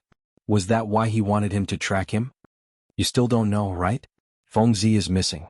Yaojin looked at Li Jing. He thought that Li Jing knew, but it seemed like that wasn't the case. What? Feng Zi is missing? Li Jing was shocked. He grabbed Yaojin and asked anxiously, what is going on? Don't be anxious. Listen to me first. Yaojin pushed Li Jing's right hand away and said solemnly, I just received the news today. His Majesty told me that Feng Zi was missing. Later on, I went to look for him and found out that the thing in the sky was created by Feng Zi. Later on, His Majesty asked you and Big Black to track down Feng Zi's traces, which is the thing in the sky. You're saying that the thing in the sky was created by Feng Zi? Chapter 1862. Lord Li Jing's eyes widened in disbelief. That's right, and he's already in the sky. Yaojin nodded and looked at the sky. Even my iron bull has gone up. Why are you only telling me such an important thing now? Lord Li Jing frowned, clearly unhappy. With that, he glanced at the sky and turned to walk out of the residence. Let's go. Follow me to the barracks to gather the troops. Oh, I'm coming. Yaojin pulled Gong and quickly followed. The 3 of them hurriedly walked out of the door and rode their horses to the barracks. Since they were tracking that thing in the sky, the more people there were, the better. With one more person they would have one more pair of eyes and one more strength. The three generals who led troops to war knew this very well. After rushing all the way, the three of them finally arrived at the barracks. They hurriedly gathered 20,000 troops and left the barracks. Yao Jin, in my opinion we should split up. Lord Li Jing glanced at the blurry hot air balloon in the sky and said solemnly. The hot air balloon was drifting further and further away, and it was easy to get lost if they followed it together. The best way was to split up. Moreover, this fellow was a veteran commander, so there was no problem with this.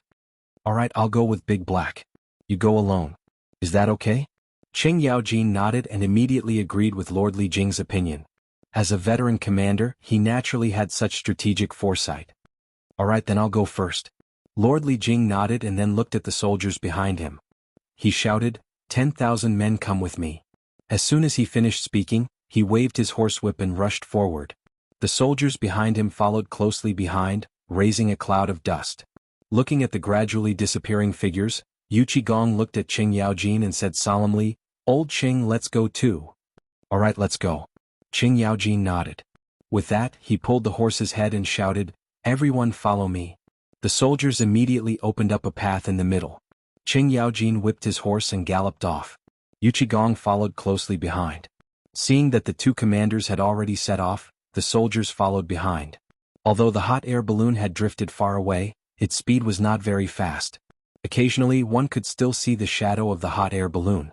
Looking at the image, Qing Yaojin and Yu Qigong led their troops and charged towards the hot air balloon. They did not dare to be negligent. This was not only because of His Majesty's imperial edict, but also because of some personal reasons. Both of them were on good terms with Zhang Feng, especially Yu Qigong. His cousin even had some sort of entanglement with Zhang Feng. Something happened to Zhang Feng in the sky, what would happen to his cousin?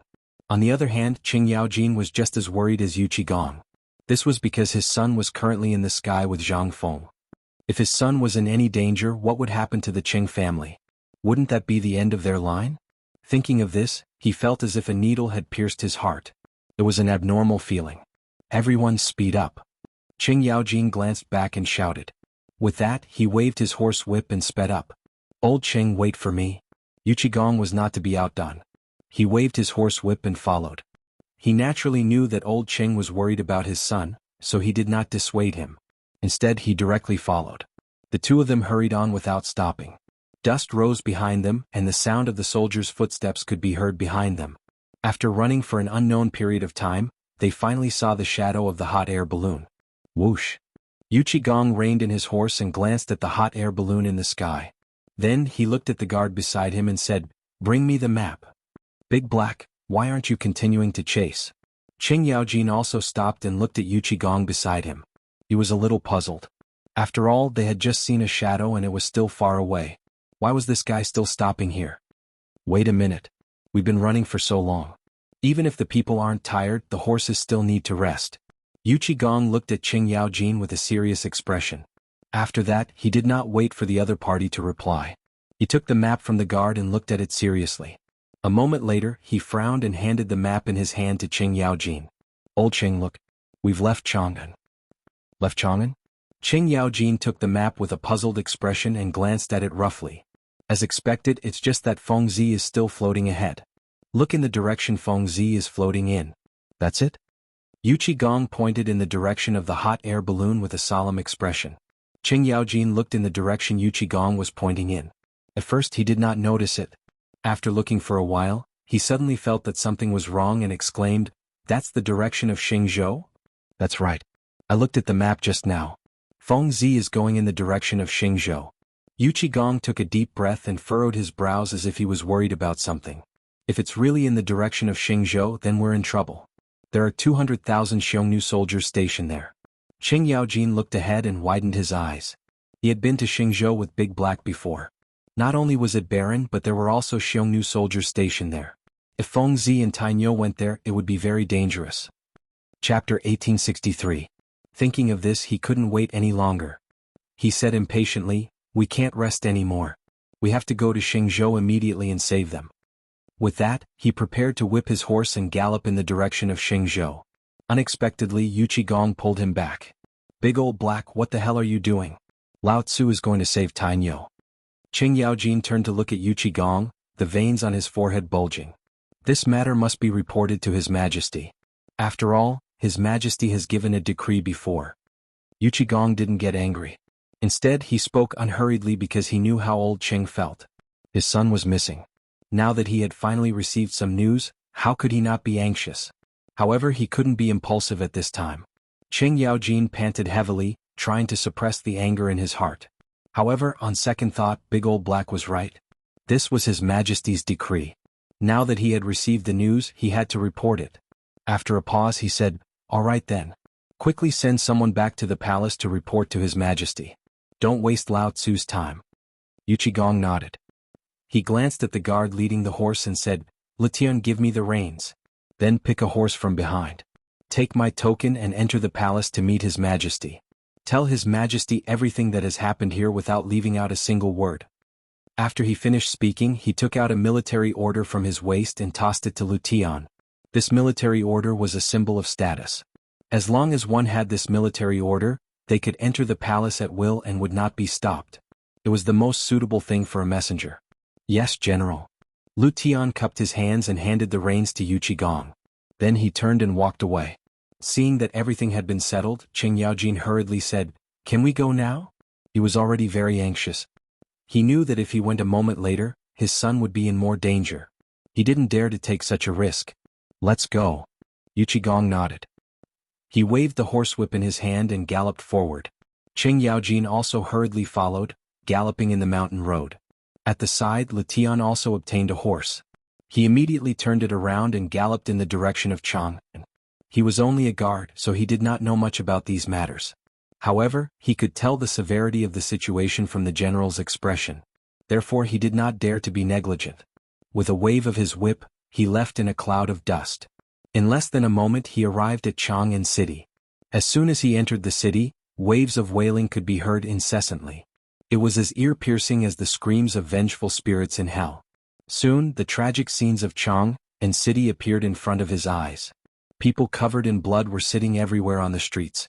There were women, children, and even old people. They sat on the steps and kept murmuring something.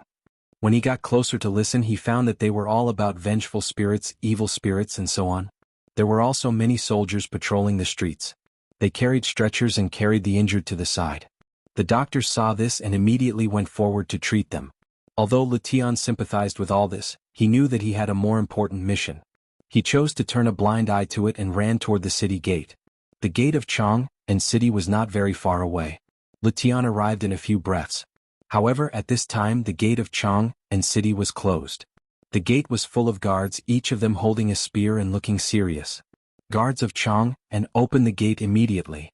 I have important military information to report to the emperor." Lutian took out the token at his waist and shouted with his head held high. With his status, he would definitely not be able to persuade these guards. The most effective way was to take out the token. This was the direct reason why the general gave him the token. When the guards saw the token in Lutian's hand, their expressions changed drastically. They thought that some great general had come. They bowed together and said, "General, please." After that, the leader of the guards gave the crowd at the gate a look. The latter immediately understood and opened the gate. Seeing this, Lutian spurred his horse and left. After galloping all the way, Lutian finally arrived at the gate of the palace. With the experience at the gate of Chang'an City, he took the initiative to take out the token. The guard hesitated for a moment but still chose to let him in. This was because people who could hold such a token usually had important information. They did not dare to stop him privately. There were no obstructions at the gate. Lutian was led to the imperial study by the guard. At this time, two strong men were standing at the gate of the imperial study. They were Li Shimon's personal eunuchs. Little Gizi was serving Li Shimon inside, so they needed to serve him outside. "Strong men, I have urgent military information to report to His Majesty. Can you let me in?" Lutian bowed and smiled at the two strong men. In the palace he had to be careful. Who knew what kind of people were in front of him? They might be able to kill him with a slap, so it was better to be careful. When the two heard the sound, they turned their heads and glanced at him with a trace of disdain. They seemed to be sizing him up. After a while, one of them slowly said, "Do you have proof?" Yes, yes. Lutian quickly replied. Then he took out the token at his waist and handed it over. "This is General Yuqi's token. He ordered me to see His Majesty." Chapter 1864. The strong man took the token and looked at it as if he was looking for something. After a while he seemed to have confirmed something and put the token into his sleeve. He then looked at Lu Tian. However, the disdain in his eyes lessened. "Wait here. I'll report to His Majesty." With that, the strong man turned and walked towards the imperial study without waiting for Lu Tian's reply. In less than half an hour the strong man walked out again. He glanced at Lu Tian and said calmly, "Go in. Be careful not to say anything." "Thank you, strongman." Lu Tian cupped his hands and walked towards the imperial study. As soon as he entered, he felt an oppressive atmosphere that made it hard for him to breathe. At this moment, a hoarse duck's voice was heard. "Halt. Why don't you bow when you see His Majesty?" Lu Tian was startled and subconsciously looked up. He saw a man in a dragon robe sitting on the dragon throne. However, this person did not look too good, as if he had not slept for a few days. He shook his head and threw away the distracting thoughts in his mind. When he realized that the person in front of him was His Majesty, he quickly bowed. "Greetings, Your Majesty. General Yuchi ordered me to report the military situation. Please forgive me for my rudeness." Lu Tian lowered his head tightly and said in a trembling voice. He did not bow immediately, which was a little rude. However, Li Shimin was not in the mood to care about this. He slowly raised his head and said tiredly, "What military situation did Yuchi Gong ask you to report?" Hearing that His Majesty did not care about his rudeness, Lu Tian was delighted and blurted out, "Your Majesty, General Yuchi and General Cheng followed Your Majesty's imperial edict to track that thing in the sky. They have been rushing all the way and have already left Chang'an. General Yuchi has a premonition that the thing in the sky is heading towards Shenzhou." "What?" Li Shimin stood up from the dragon throne and widened his eyes. "What did you just say? Say it again?" "Your Majesty, please forgive me." Lu Tian suddenly knelt on the ground. His face was a little pale. He did not know why His Majesty suddenly became angry, nor did he know that he had said something wrong to make His Majesty so angry. If he really angered His Majesty, he would not be able to leave the imperial study today. He was very worried. "I asked you to say it again. Did you not hear me?" Li Shimin's eyes were bloodshot, and he looked a little ferocious. "Yes, Your Majesty." Lu Tian's legs trembled incessantly. His forehead was already dripping with cold sweat. He crawled on the ground tightly, not daring to raise his head at all. "General Yuchi has a premonition that the thing in the sky is going to float in the direction of Xing Province. General also said that there are 200,000 Xiongnu soldiers stationed in Xing Province. General is currently leading the troops in the direction of Xing Province." "The direction of Shenzhou?" Li Shimin put his hands on the table, his face pale. If Feng Zi and the others went to Shenzhou and fell into the hands of the Xiongnu people, they would definitely die. Thinking of this, he quickly said, "Go back and tell Yuchi Gong to protect Zhang Feng at all costs, even if it means starting a war with the Xiongnu people. Go quickly."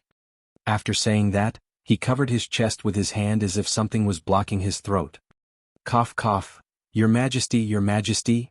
Little Gizi quickly went forward and supported Li Shimin. He patted his chest and asked with concern, "Your Majesty, are you okay?" Cough cough. Li Shimin coughed violently again. After a while he seemed to have recovered a little. He waved his hand. "I'm fine." After saying that, he glanced at Lu Tian, who was kneeling on the ground. "Let this guy go quickly. Did you hear that? His Majesty wants you to go back and tell Yuchi Gong." Little Gizi supported Li Shimin with one hand and scolded Lu Tian. "Oh." Lu Tian suddenly realized that he had been frightened by His Majesty and lost his mind for a moment. Now that he had recovered, he quickly said, "I'll go back and report immediately." After saying that, he quickly got up and turned to walk out of the imperial study. At the same time, on the hot air balloon, Zhang Feng and the others were huddled together as if they were hugging each other for warmth. They hugged each other tightly, their lips pale, and even their eyelashes were stained with the moisture in the air. It seemed that they were quite cold. White clouds floated past their eyes, but they were not in the mood to enjoy the scenery. After an unknown period of time, Zhang Feng started to tremble from the cold. He subconsciously touched the blanket that was originally covering him, but found that it was gone. He could only open his half-closed eyes and glance to the side, only to see that the blanket had run to the three guys. This angered him. Damn it, he was still cold and they actually dared to take the blanket away. The more he thought about it, the angrier he became. He could not help but curse, "Damn it, you idiots, hurry up and wake up Lao Tzu." After a round of scolding, no one moved at all. This angered Zhang Feng and he kicked them. "Idiot, wake up. Don't F*** King pretend to be dead." Violence was indeed the most direct way to solve problems. Under Zhang Feng's torture, everyone woke up one after another.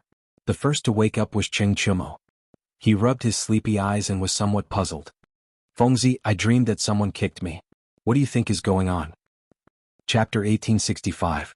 Yeah, I dreamt of it too. Not only did he kick me but he also kept scolding me. Zhang Sun patted his butt. He also felt it deeply. Du Go spread his hands indicating that he didn't know. He wanted to get rid of the suspicion first. Besides, he was also kicked. It was Lao Tzu who kicked me just now. Zhang Feng put his hands on his hips and glared at the crowd. Mother f***, you idiots. Lao Tzu said he was going to sleep for a while. Where did the blanket that covered his body go? Are you trying to rebel? Recently, the hot air balloon in the academy had caused him to not have a good night's sleep. Now that he finally had some time, he wanted to sleep for a while and let these guys look after the hot air balloon.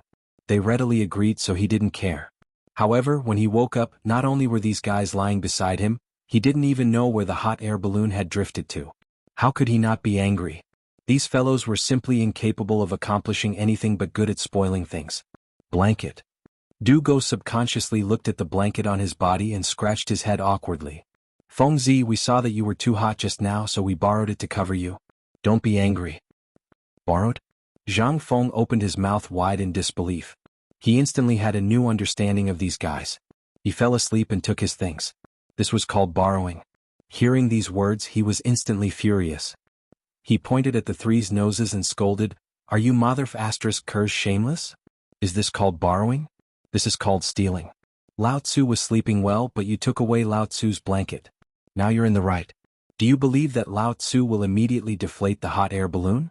Will he drop all of you to death? As he spoke, he held the iron wire and took out a lighter from his waist. He really did look like he was going to deflate the air. This scared the three of them. They quickly grabbed Zhang Feng's thighs and begged, Fengzi, don't be impulsive. If you let go, we'll all go see the king of hell. Yeah, Fengzi, isn't it just a blanket? When we get back, I'll compensate you with 10, no, 100. I'll give you as many as you want. How about that? Fengzi, please don't do this. This is one corpse and 4 lives. Zhang Feng naturally wouldn't do something like digging his own grave. He only said that to scare the three of them. Now that the three of them had given in, he naturally felt greatly relieved. He deliberately coughed twice and said, Ahem, you guys are used to being dandy. You actually dared to steal from Lao Tzu. This time I'll teach you a lesson. If you do it again, Lao Tzu will kill you. Definitely not. Fengzi, don't worry. If it happens again, we'll jump down ourselves. Yeah, I won't. The three of them kept nodding and bowing, as obedient as they could be. Seeing this, Zhang Feng proudly glanced at everyone before putting away the fire starter in his hand with satisfaction. You even gave me a blanket. Are you trying to freeze me to death? He glared at Du Go, his gaze not leaving the blanket in the other's hand. Here, here, here. Du Go hurriedly handed the blanket over, afraid that the other party would be dissatisfied and prepare to release the gas again. If that happened, they would all be wiped out. After all, he hadn't lived long enough yet. That's more like it. Zhang Feng took the blanket with satisfaction and immediately wrapped it around his body. Instantly he felt a wave of warmth. However, Cheng Chumo and the other two felt uncomfortable. The three of them could only curl up together and shiver. There was nothing they could do. The air in the sky blew, forming waves of cold wind that were bone-chilling. The three of them hugged each other and shivered non-stop. Their lips were turning blue. Just like this, after the time it took for a stick of incense to burn, Zhang Sun, who was outside, couldn't stand it anymore. He said with a trembling voice, Tainyo, when you came up, didn't you bring a package? Go and see if there's anything that can keep out the cold. Yeah, I brought something when I came up. How could I forget? Look at my dog head. Cheng Chumo suddenly stood up and patted his head. He then went to rummage through the package beside him. After rummaging for a long time, he seemed to have seen something and exclaimed, Why is this thing in the hot air balloon? With this roar, everyone's attention was focused on him. What is it? Zhang Feng looked at Cheng Chumo with a puzzled face. Come and see for yourself. Cheng Chumo pulled at the package as if unwilling to say more. Trying to be mysterious. Zhang Feng secretly spat. He frowned and walked towards the package. When he glanced at it, he felt unwell. The package was filled with gunpowder. He roughly estimated that there were 10 stones. 1 stone was equivalent to 120 kilograms. That would be 1,200 kilograms of gunpowder. He subconsciously exclaimed, Gunpowder? Why is there so much gunpowder in the package? He remembered that when he went up the hot air balloon he didn't bring any gunpowder. Why was there this thing now? If it was other things it would be fine. However, gunpowder was very dangerous, especially in the sky. If there was any danger there would be no way out. Moreover, there was a lot of gunpowder. If they weren't careful, everyone could be smashed to pieces. I don't know either. Cheng Chumo pulled a long face expressing his innocence. Of course he knew the pros and cons of this, but if it wasn't him he would definitely not admit it. Chapter 1866. You don't know? Zhang Feng frowned, then looked at Zhang Sunchong and Du Go. If Cheng Tiniu really didn't know, then it was these two guys who did it. Tell me, did you two do it? It wasn't me. Zhang Sunchong's face changed, and he quickly waved his hand to get rid of suspicion. When we got on the hot air balloon we followed your instructions and moved some things up. How would we dare to move this thing that could kill us? Moved some things? Zhang Feng held his chin and began to recall what happened before they got on the hot air balloon. He did ask these guys to move some sandbags to stabilize the hot air balloon, but he didn't ask them to move gunpowder. With these guys' courage they shouldn't dare to do such a thing privately. After all, this wasn't a joke. Could it be that they accidentally moved it up? He kind of believed this because these people didn't have the courage to joke with their lives. Fortunately, he didn't smoke because he was afraid of hydrogen. Otherwise he wouldn't know where he became fertilizer. Forget it. Since we've already moved it up, let's not bother about this. Zhang Feng waved his hand indicating that he was letting them go. Just as he was about to turn around he suddenly remembered something. He glanced at everyone and said with a serious face, "Now that the gunpowder is on the hot air balloon, you can't play with fire or smoke. Just in case, let me take care of the matches." After saying that, he reached out and asked for the matches from everyone. Everyone didn't hesitate and handed the matches to Zhang Feng. After all, they all knew the power of the gunpowder. If it was ignited, it would be a total annihilation. Zhang Feng put the matches in his waist and glanced at the exposed gunpowder. He said with some worry, "You guys hurry up and pick up the gunpowder. What if something happens? Lao Tzu doesn't want to die." Hearing this, the three of them didn't dare to delay. They quickly wrapped the gunpowder in 3 layers and tore it to make sure there was no problem. Only then did they stop. Zhang Feng nodded with satisfaction, then glanced down and looked back at everyone. "Do you guys know where we are?" The 3 of them were puzzled. Weren't they in Chang'an just now? You don't recognize me now? They hurriedly glanced down and looked at the high mountains and hills below. Almost in unison they said, "This is Sheng Province." Their fathers were all high-ranking officials in the imperial court. Naturally, they were very familiar with the customs of the Tang Dynasty. Even if they were on a hot air balloon they could still distinguish the regions. Qing Prefecture? Zhang Feng frowned. He had a bad premonition. How did we end up in Shenzhou? I don't know either. Cheng Chumo's expression was somewhat unsightly. He said, "I heard from my father that there are Turks stationed in Qing province. There are as many as 200,000 soldiers and horses." What? Zhang Xuan's expression changed. He held onto the iron wire and asked, "Why are there Turks here? Aren't we getting closer and closer to the Turkic camp?" He knew what it meant to go to the Turkic camp. It was death. The Tang Dynasty and the Turkic Empire were at war all year round. If he went there now he would definitely become a captive. The hot air balloon soon fell into a panic. The 3 timid guys hugged each other tightly and secretly prayed that the hot air balloon would leave the Turkic camp. On the other hand, Zhang Feng held his chin as if he was thinking about something. After a while, the corners of his mouth curled up, revealing a hint of joy. He looked at everyone and said with a smile, "Don't cry. Lao Tzu will bring you guys to do something big. How about it?" Something big? Cheng Chumo subconsciously raised his head and was somewhat curious. What big thing? You're not thinking of pushing us into a pit of fire, are you? He did not think that Feng Zi had anything big to do. Now that they were close to the Turkic camp, what big thing could they do? Could it be that they were going to court death? Yes, Feng Zi. We're all brothers. You can't harm us. Dugo was also worried. His thoughts were similar to Cheng Chumo's. He did not think that Feng Zi could bring them to do anything big. On the contrary, he knew how to play tricks. Don't worry. It's definitely not a bad thing. Zhang Feng revealed a harmless smile. I guarantee that you guys will feel that this trip was not in vain. The 3 of them looked at each other. For a moment they did not know how to answer. This was because they knew that Feng Zi was not a kind person. He said that he was going to do something big, but he did not specify what it was. This caused their hearts to be in a mess. They were afraid that this fellow would leave them to be fed to the Turks if they were not careful. No, they had to ask more clearly. Fengzi, what big thing are you bringing us to do? Can you be a little clearer? Cheng Chimo looked curiously at Zhang Feng. As he spoke, he held tightly onto Zhang Sun, afraid that Zhang Feng would have some improper thoughts about him. That's right, Fengzi. You should have told us earlier so that we would have been prepared. Dugo could not help but interject. His body was trembling, but it was unknown whether it was from the cold or from fear. What's with all this nonsense? Zhang Feng waved his hand impatiently. You guys are used to being wastrels. When you hear that you're going to do something big, you're actually so scared. Lao Tzu originally wanted to do something big this time to wash away your bad reputation. Since you guys are so scared, then don't go. Lao Tzu will go alone. When he comes back, don't drool. Chapter 1867. With that, he crossed his arms, leaving his back to the crowd. He seemed to be unable to restrain his anger, but in fact, he was already overjoyed. He had said those words to provoke these guys. In his heart, he really hoped that they would do it together. After all, he might not be able to do it alone. Sure enough, Cheng Chimo couldn't stand it anymore. He suddenly stood up as if he couldn't feel the cold anymore. Fengzi, I'll do it with you. With that, he turned around and glanced at Zhang Sun and Du Go. It seemed to be a question, but it also seemed to be a threat. He admitted that what Fengzi said just now was not wrong.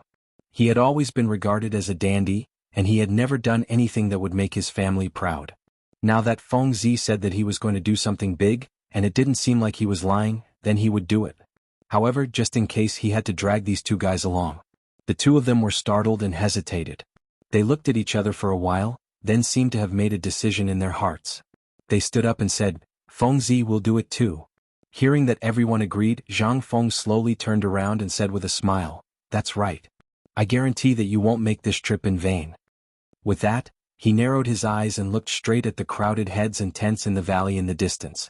The corners of his mouth couldn't help but curl up. At the same time in Chang'an City, the streets that used to be bustling with noise and excitement seemed to be covered with a layer of haze, becoming much more depressing. The Black Tortoise Gate incident made the entire Chang'an City vigilant. Occasionally, traces of blood that had not dried up could be seen on the ground. This was left behind by the stampede at that time. Even though the soldiers had cleaned it up once, it could still be clearly heard. There were many pedestrians on the streets, but most of them were merchants doing business. There were also some peddlers and lonely servants. However, they were different from usual. They could no longer hear the shouts. They seemed to have lost their strength and were listless. In fact, they did not want to come out, but their families had to spend money. There was also a crying baby waiting to be fed. All of this forced them to come out and seek a way to survive. They traveled in groups of 3 or 5. Usually, this kind of situation would not be seen at all. After all, everyone was selling similar things. When the customers saw that there were still people to choose from, naturally, it would be survival of the fittest. There were even some who would bargain. However, it was a little different these days. The storm had not completely passed yet. Traveling together was the best way. It was also a kind of self-protection. There was no other way. In order to survive, they had to do this. After walking for a long time, the group of people was probably tired. Among the crowd, Huzi proposed to take a break. Seeing that this thing could not be sold, they might as well take a break. Thus they simply agreed. Everyone seemed to have lost their strength and sat down on the steps, complaining incessantly. Old Wang, when do you think this Black Tortoise Gate incident will pass? Huzi put down the load in his hand and glanced at the white-bearded old man in the crowd. Be careful with your words. The old man called Old Wang glared at Huzi. He put his finger to his mouth and looked cautious. Then he glanced at the side of the street. Seeing that there were no soldiers, he slowly looked at Huzi. You bastard. You really don't know the immensity of heaven and earth. How dare you talk about this kind of thing? Do you want your whole family to be buried with you? He was the oldest in the group. Back then he was lucky enough to be a study companion of a rich family. He could recognize a few words and could be considered half a cultured person. In the village he taught the children to read. Thus, everyone called him Old Wang out of respect. Usually, when people did not understand something, they would ask him. However, the things they asked this time seemed to make him a little angry.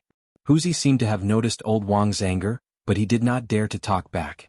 He could only take out a steamed bun from the basket and chew it to vent his anger. Old Wang, don't be so angry. Zhuzi's eyes were sharp. He quickly scooped out a bowl of fermented glutinous rice from the jar and handed it to Old Wang. He said with a smile, Old Wang, brother Huzi was just curious. Don't blame him. Moreover, you can see through our little thoughts. After speaking, Zhu Zi glanced at the crowd. His gaze paused on Hu Zi for a moment. Finally he looked at Old Wang. Old Wang, you also know that we rely on selling these steamed buns and fermented glutinous rice to support our family. Now that the imperial court has cut off our livelihood, you have to think of a way. After speaking, he glanced at Hu Zi and signaled with his eyes. Then he handed the bowl of fermented glutinous rice to Old Wang. Hu Zi instantly understood. He quickly took out the steamed bun in his mouth and took out a new one from the basket. He handed it to Old Wang and smiled. Old Wang, I said something wrong just now. I apologize. However, Zhu Zi's words are not without reason. Now that the storm is so big we can't sell our things. Are we waiting for death? Yes, Old Wang, you are experienced and knowledgeable. Give us an idea. If we really can't do it, let's change our profession. We really can't do this anymore. Everyone discussed and prepared to find a way out for themselves. Chapter 1868. Don't quarrel.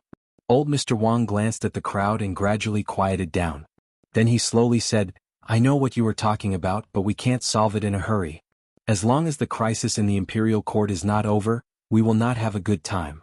But we don't know when the imperial court will solve this crisis. As soon as he finished speaking, the depressed mood of the crowd immediately rose. What? Then won't our family starve to death? Yes, then when can we make money? The discussion of the crowd made old Mr. Wang feel very uncomfortable. He had watched these young people grow up. Now that there was no way to survive, he was also anxious.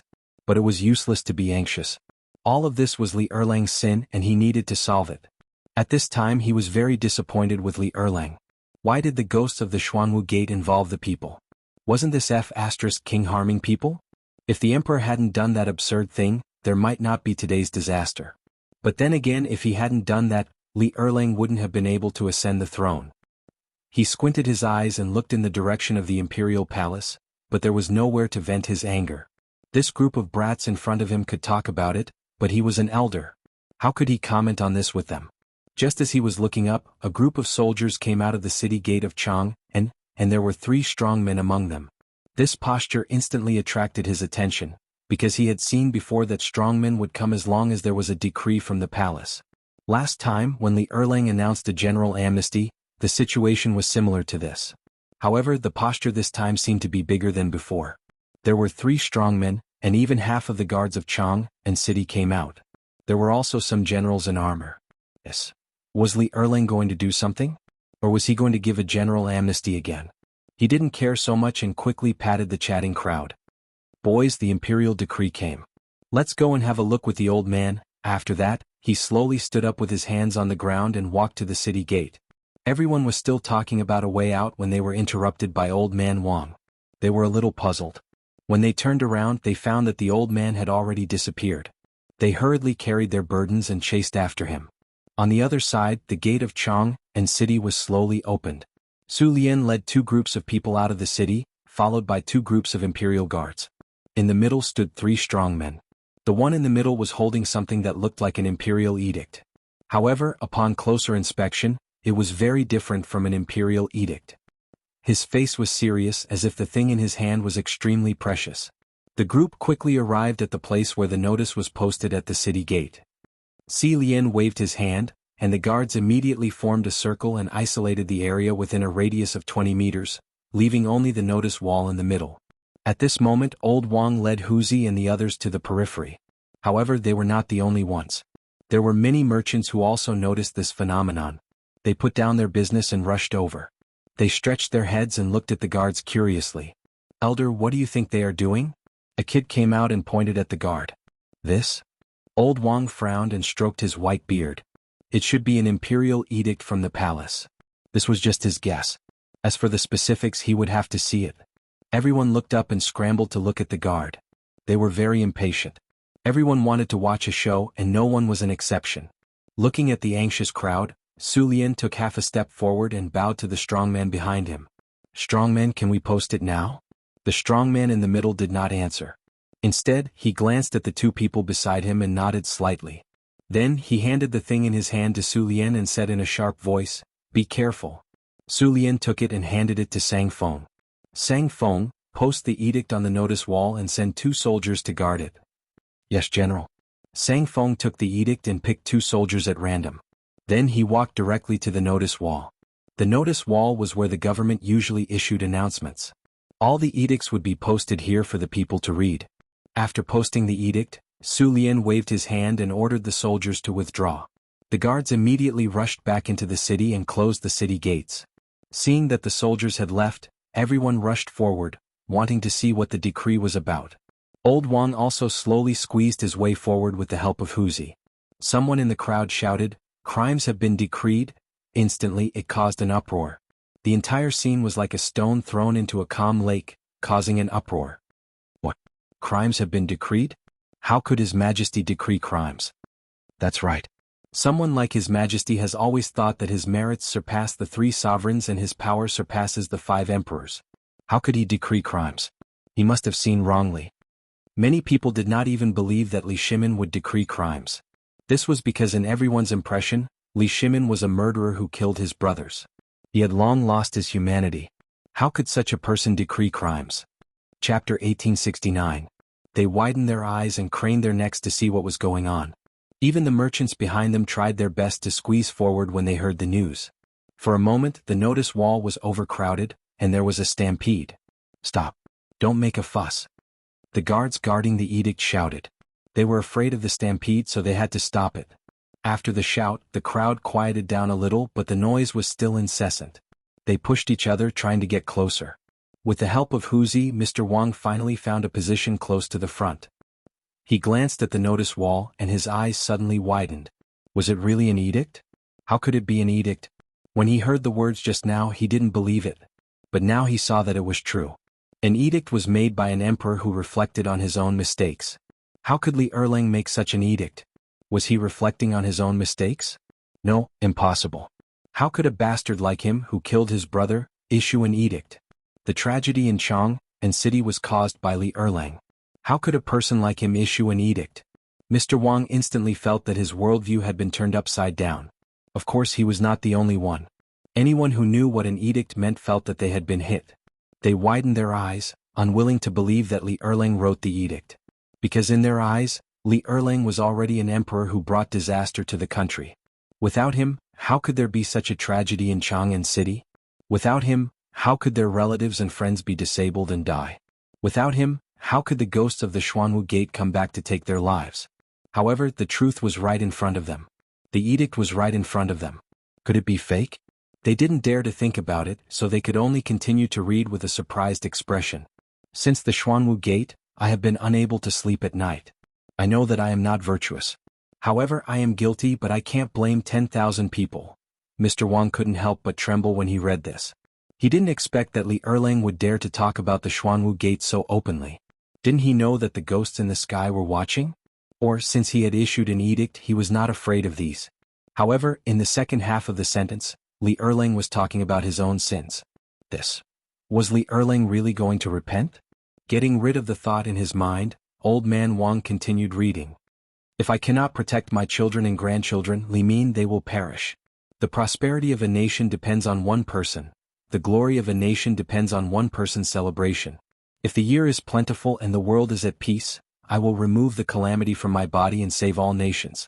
That is my wish. I am willing to be unstingy. If I do not give myself to a wasp, I will ask to be stung. As soon as he finished speaking, the crowd started to quarrel again. Your Majesty, are you really counting your sins? His Majesty's crime has been decreed. He speaks very sincerely. Could it be that he is truly repentant? Everyone was bewildered. They couldn't believe that Li Erlang was truly remorseful. However, the letter was written so sincerely that it didn't seem fake at all. How was he going to explain this? Could it be that Li Erlang was using a delaying tactic to temporarily stabilize the hearts of the people? No, that was unlikely. The emperor's reputation was obviously more important than stabilizing the hearts of the people. At least, Li Erlang and the royal family thought so. They would not damage the royal family's dignity for such a matter. That meant that Li Erlang was truly repentant. Even the emperor of a country was repentant. It seemed that the people were still very important to Li Erlang. Everyone's eyes kept glancing at the decreed crime and slowly calmed down. They began to recall Li Erlang's merits. Although this guy killed his brother, even if the dethroned crown prince, Li Jianqing, was still alive, he might not have done better than Li Erlang. Think about it, Li Erlang led the army to war and almost half of the Tang dynasty was conquered by him. Li Jianqing didn't have any outstanding achievements. Instead he colluded with King Qi. Not only colluded but the two of them were no match for Li Erlang. What was the use of such an emperor? On the other hand, Li Erlang led the army to quell the chaos of the former Sui dynasty, beheaded the bandits and bravely dominated the region. After becoming the emperor he became much more diligent. He never missed a court meeting and reviewed memorials every day. He did not slack off. Not only that, he also appointed talents and was kind and thrifty. There were not many emperors like this in the past. However, they were still complaining here. It was really inappropriate. Everyone lowered their heads. Every time they thought of His Majesty's achievements, they blushed. Since His Majesty has already decreed crime, we should not harp on this matter. After all, His Majesty has also done a lot for the people. Everyone here is a merchant and should have a deep understanding of this.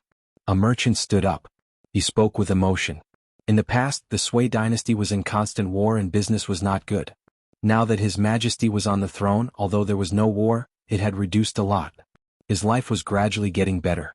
As soon as this was said, everyone nodded secretly. Most of the people present were merchants and naturally knew the relationship between the two. That's right. Everyone don't harp on it. Chapter 1870. Old Wang stroked his beard, but soon he frowned again. The crime has been committed, but this matter will not pass so easily. Think about it, the Black Tortoise Gate incident involves the royal family. I'm afraid it won't work if no one can speak up. The retired emperor? A young merchant stepped forward and glanced at the crowd. Only the retired emperor can resolve this matter. I heard that he has reconciled with the emperor. If the retired emperor is willing to speak up, I believe it can be resolved immediately. At the same time he can shut the mouths of the people and we can do our business smoothly. Old Wang nodded. The only person who could speak up now was the retired emperor. The one who died in the Black Tortoise Gate was his son. It was impossible to say that he did not mind. Everyone in the world knew this. However, if the retired emperor was willing to speak up, he could shut the mouths of the people in the world. After all, this was the royal family's matter. No one had the right to interfere. If the retired emperor spoke up, who would dare to say anything? However, the retired emperor was not stupid. Would he speak up for such a matter? The eldest son and the second son fought for the throne. The second son killed the eldest son. This was not something to be proud of. Just as the crowd was in doubt, someone in the crowd shouted, "The retired emperor is preparing to worship heaven." This sentence brought everyone's attention back. They looked in the direction of the voice and saw a middle-aged man standing in the crowd. He was the one who said this. How do you know? Old Wang asked with a serious face. This was a matter of great importance to the world. It was related to the survival of their entire village. He did not dare to be careless. This news came from a brother of mine who works in the palace. The middle-aged man raised his head and looked proud. I travel extensively and am very well informed. This kind of news is just a rumor. As soon as he finished speaking, the entire street was silent. One could hear a pin drop. What shocked everyone was not the identity of this person, but the words that this person had just said. The retired emperor was preparing to sacrifice to the heavens. Originally, everyone had some doubts that this person was boasting. However, since the news came from the palace, then it might be true. Since the news was true, the retired emperor would appear to worship heaven. The storm would be over. Then Chang and would be able to regain its peace and they could make a living again. Since the retired emperor is preparing to offer sacrifices to heaven, when exactly will it be? Someone couldn't help but ask. Offering sacrifices to the heavens was a major event, and it would be best if they could go and take a look. Who knows, they might be able to benefit from the imperial aura. Probably in a few days. The middle-aged merchant frowned, and he seemed to be deep in thought as he said, I wonder if Dean Zhang of White Deer Academy will be participating? It's such a big matter. President Zhang should be involved, right? Most of them had received favors from Zhang Feng, so they still wanted to meet Zhang Feng. Yes, not bad. President Zhang is young and promising. She should attend such a grand event. Old man Wang stroked his beard with a smug look on his face, as if he was talking about a junior. The crowd didn't mind and just nodded vigorously. They all felt that old Wang's words made sense.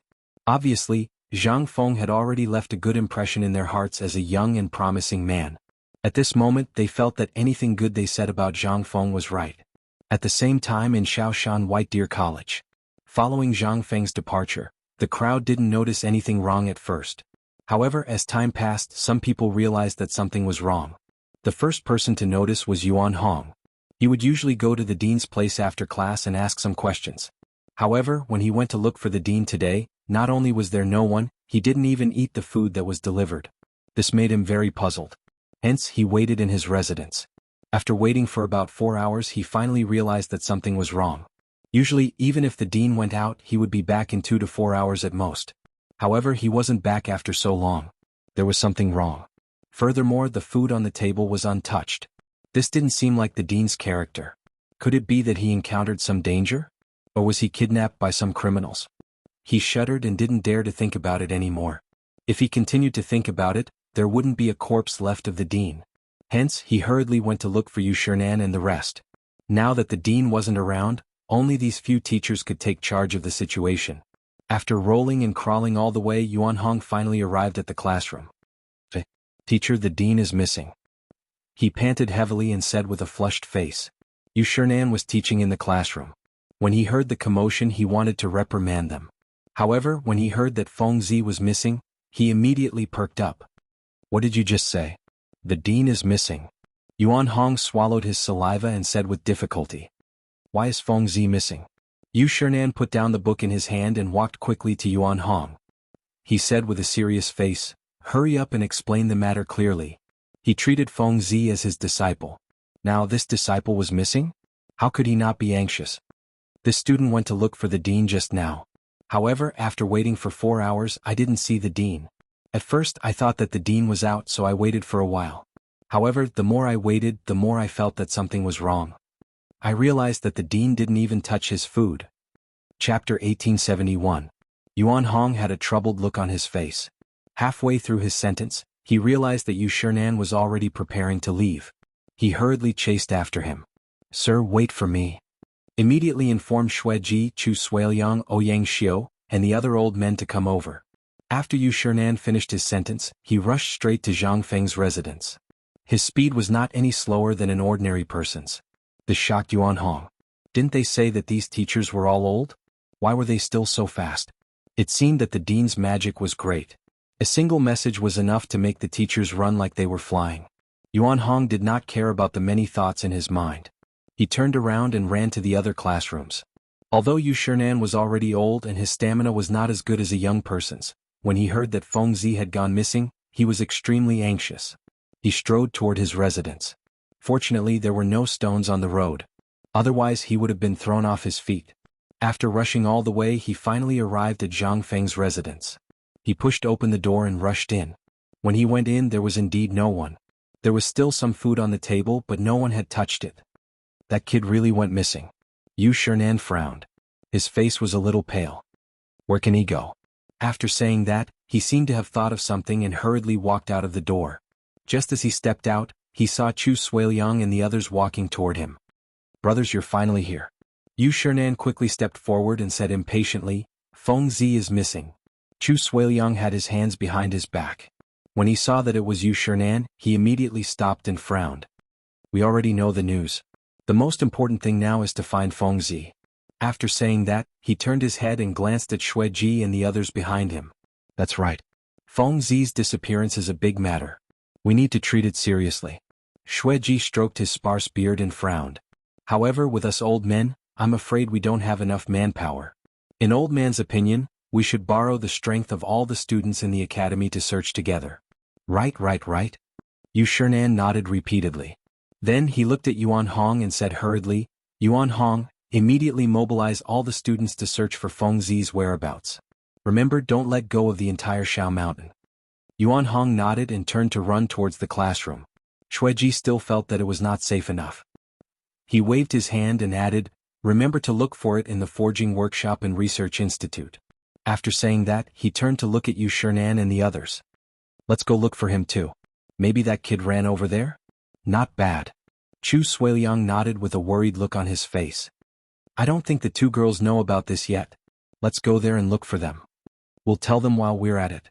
Jingshu and Zhang Yuyao were both Feng Zi's unmarried wives.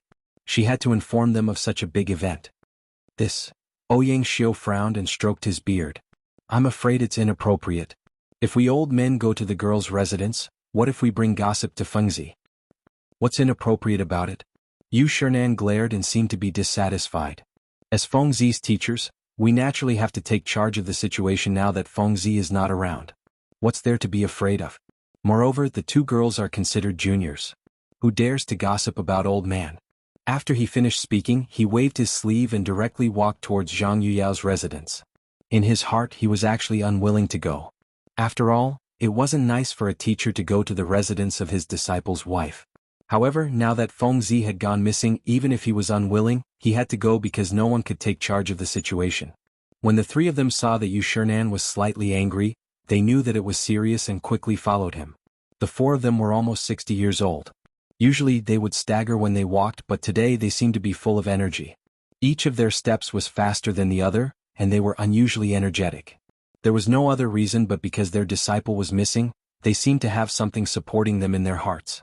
In a short while, the four of them arrived at the residence of the two girls. "Girls, are you in?"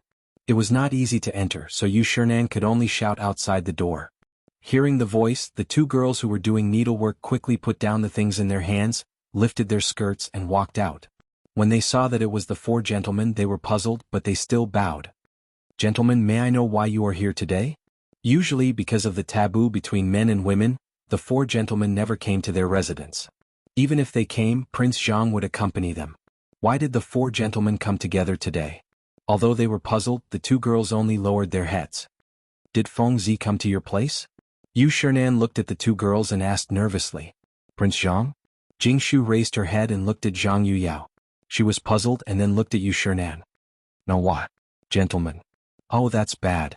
Xueji spread his hands and said bitterly, "Feng Zi is missing." Prince Zhang is missing?" Zhang Yuyao's expression changed and she exclaimed, "How can Prince Zhang be missing? Isn't he at the academy?" Chapter 1872. That's right. How could a living person go missing? Jingshu stepped forward looking nervous. "We don't know yet. Since Feng Zi isn't here, let's go somewhere else to look." Yu Shernan sighed and was a little disappointed. He then looked at the other old fellows. "Let's go somewhere else to look." With that, he waved his sleeves and turned to leave. Xueji and the others followed closely behind. Only two lonely girls were left. "Sister Jingshu, what should we do now?" Zhang Yuyao grabbed Jingshu and stomped her feet anxiously. She treated Prince Zhang as her husband. Now that her husband was missing, she was the most anxious. Don't worry. Let me think." Jingshu patted Zhang Yuyao's shoulder and lowered her head to think. After a while she looked up and said, "We two weak girls can't do anything now. Why don't we go and look?" Okay.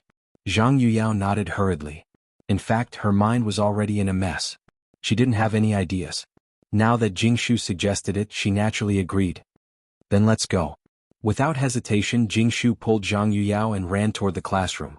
When they reached the field, they saw a large group of students coming out of the classroom. The leader was Yuan Hong. "Yuan Hong, how is it? Do you know where Prince Zhang is?" Jingshu stopped Yuan Hong and asked anxiously. "So it's Miss Jingshu." Yuan Hong stopped and wiped the sweat on his forehead. He said, "We don't know where the dean is yet. I'm going to look for him. I'll talk to you later." With that, he ran forward and waved to the students behind him. "You guys go to the workshop. You guys go to the research institute. You guys go to the cafeteria. The rest of you go up the mountain. We must find the dean." As soon as he finished speaking, everyone split up into groups of 3 and 5 and ran in different directions. The news of the dean's disappearance swept through the entire academy like a hurricane. Everyone began to move out with only one goal, and that was to find the dean. For a moment, the whole Shao Mountain was filled with students of the academy. Everyone kept searching on the mountain as if they had forgotten the time. The winter weather seemed to pass very quickly, and soon the sun was setting in the west. They had no choice but to hold up their torches and search every corner of the mountain carefully. However, no matter how hard the students searched, it was as if the dean had evaporated into thin air. There was no trace of him at all. Even the cafeteria, the chicken coop, and other places that they could think of were searched. However, they still couldn't find the dean's figure. This made everyone extremely anxious. Yu Shernan and the others even planned to meet the emperor and ask for help from the imperial court. They knew that Li Erlang would not ignore Feng Zi's disappearance. At the same time, on the hot air balloon, gusts of cold wind blew, causing Zhang Feng and the others to curl up together due to the cold. "Where are we?" Zhang Feng pulled out the blanket and looked at Tainyo beside him. Cheng Chumo snorted softly and slowly opened his half-closed eyes. He glanced down. However, he couldn't see anything in the boundless dark night. He only saw some light and could only reply faintly, "I don't know where we are." With that, he wrapped the spy around him again. It seemed that he was quite cold. Zhang Feng wasn't used to his bad habit. He pulled the spy back and glanced down. "Why does this light look like fire?" With that, he frowned and felt that something was wrong. This was Xing State. There weren't even any soldiers here. How could there be fire? Could it be the Turks? Yes, it must be the Turks. Only the Turks had such a habit. He sat up abruptly and rubbed his eyes. It was indeed fire, and there was more than one fire. Tainyo de Bing Worm, get up quickly. Zhang Feng pushed the three of them, looking anxious. What's wrong? Zhang Sun yawned and glanced at Zhang Feng lazily. He was sleeping, but he was woken up by this fellow. He was furious. Look over there. Zhang Feng pulled Zhang Sun up and pointed in the direction of the fire.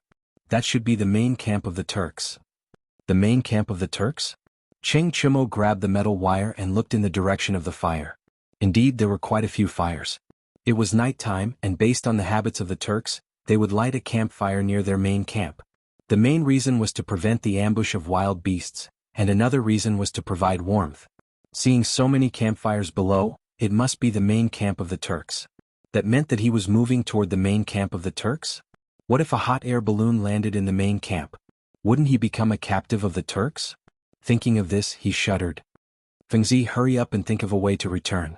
This is the main camp of the Turks. We'll die if we go there. Cheng Chimo grabbed Zhang Feng's shoulders and pleaded. Zhang Sun and Du Go seemed to have understood the severity of the matter. They turned to Zhang Feng and pleaded, Fengzi, hurry up and think of a way. My family is counting on me to carry on the bloodline. I don't want to die here. Chapter 1873. Why are you all so cowardly? Zhang Feng swung Cheng Chimo's arm. You were the one who said that you wanted to do something big with Lao Tzu? Why are you so cowardly now? He thought that these fellows would have some guts, but he didn't expect them to wet their pants before they even reached the Turkic camp. Fengzi, you can't say that. Du Go said with a sullen face. You only said that you wanted to do something big, but you didn't say what it was.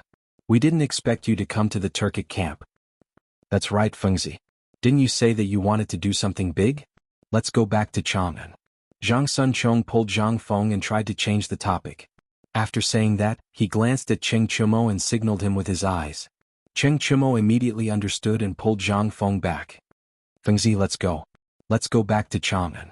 Even if you want to blow up the imperial city, I'll go with you. Wait. Zhang Feng waved his hands and pushed their arms away. He sneered. The big thing I said just now is to blow up the Turkic camp. As soon as he finished speaking, the three of them were stunned. They stared at Zhang Feng as though they were looking at an alien. At this moment, their first reaction was that Fengzi was crazy. He wanted to blow up the Turkic camp with just 4 people? If that wasn't crazy, then what was going on? Fengzi, are you okay? Did you freeze? Cheng Chimo stepped forward and took off his clothes as he spoke. He was very nervous. Come, Fengzi, put on my clothes. Don't talk nonsense. If Fengzi really went crazy, they wouldn't be able to explain themselves when they returned. They could only take off a few clothes to protect this fellow. Zhang Sun Chong and Du Go were also nervous. They hurriedly picked up the blanket in the basket and passed it to Zhang Feng. They were also worried that Fengzi had gone crazy. After all, they were all in the same boat. If this fellow went crazy, how could they get off the pirate ship? Everyone's actions made Zhang Feng a little confused. Damn it, he asked them to blow up the Turkic camp out of goodwill to earn some merit, but these fellows said that Lao Tzu had gone crazy? However, Ching Tinu was still a loyal fellow. He knew that he had to take off a shirt to protect himself from the cold. It's indeed a little cold. Zhang Feng took the coat and put it on. Then his expression changed. He shouted, Do you guys really think that Lao Tzu has gone crazy? Zhang Sun Chong was stunned. Feng Zi's words didn't sound like something a lunatic would say. Was this fellow fine?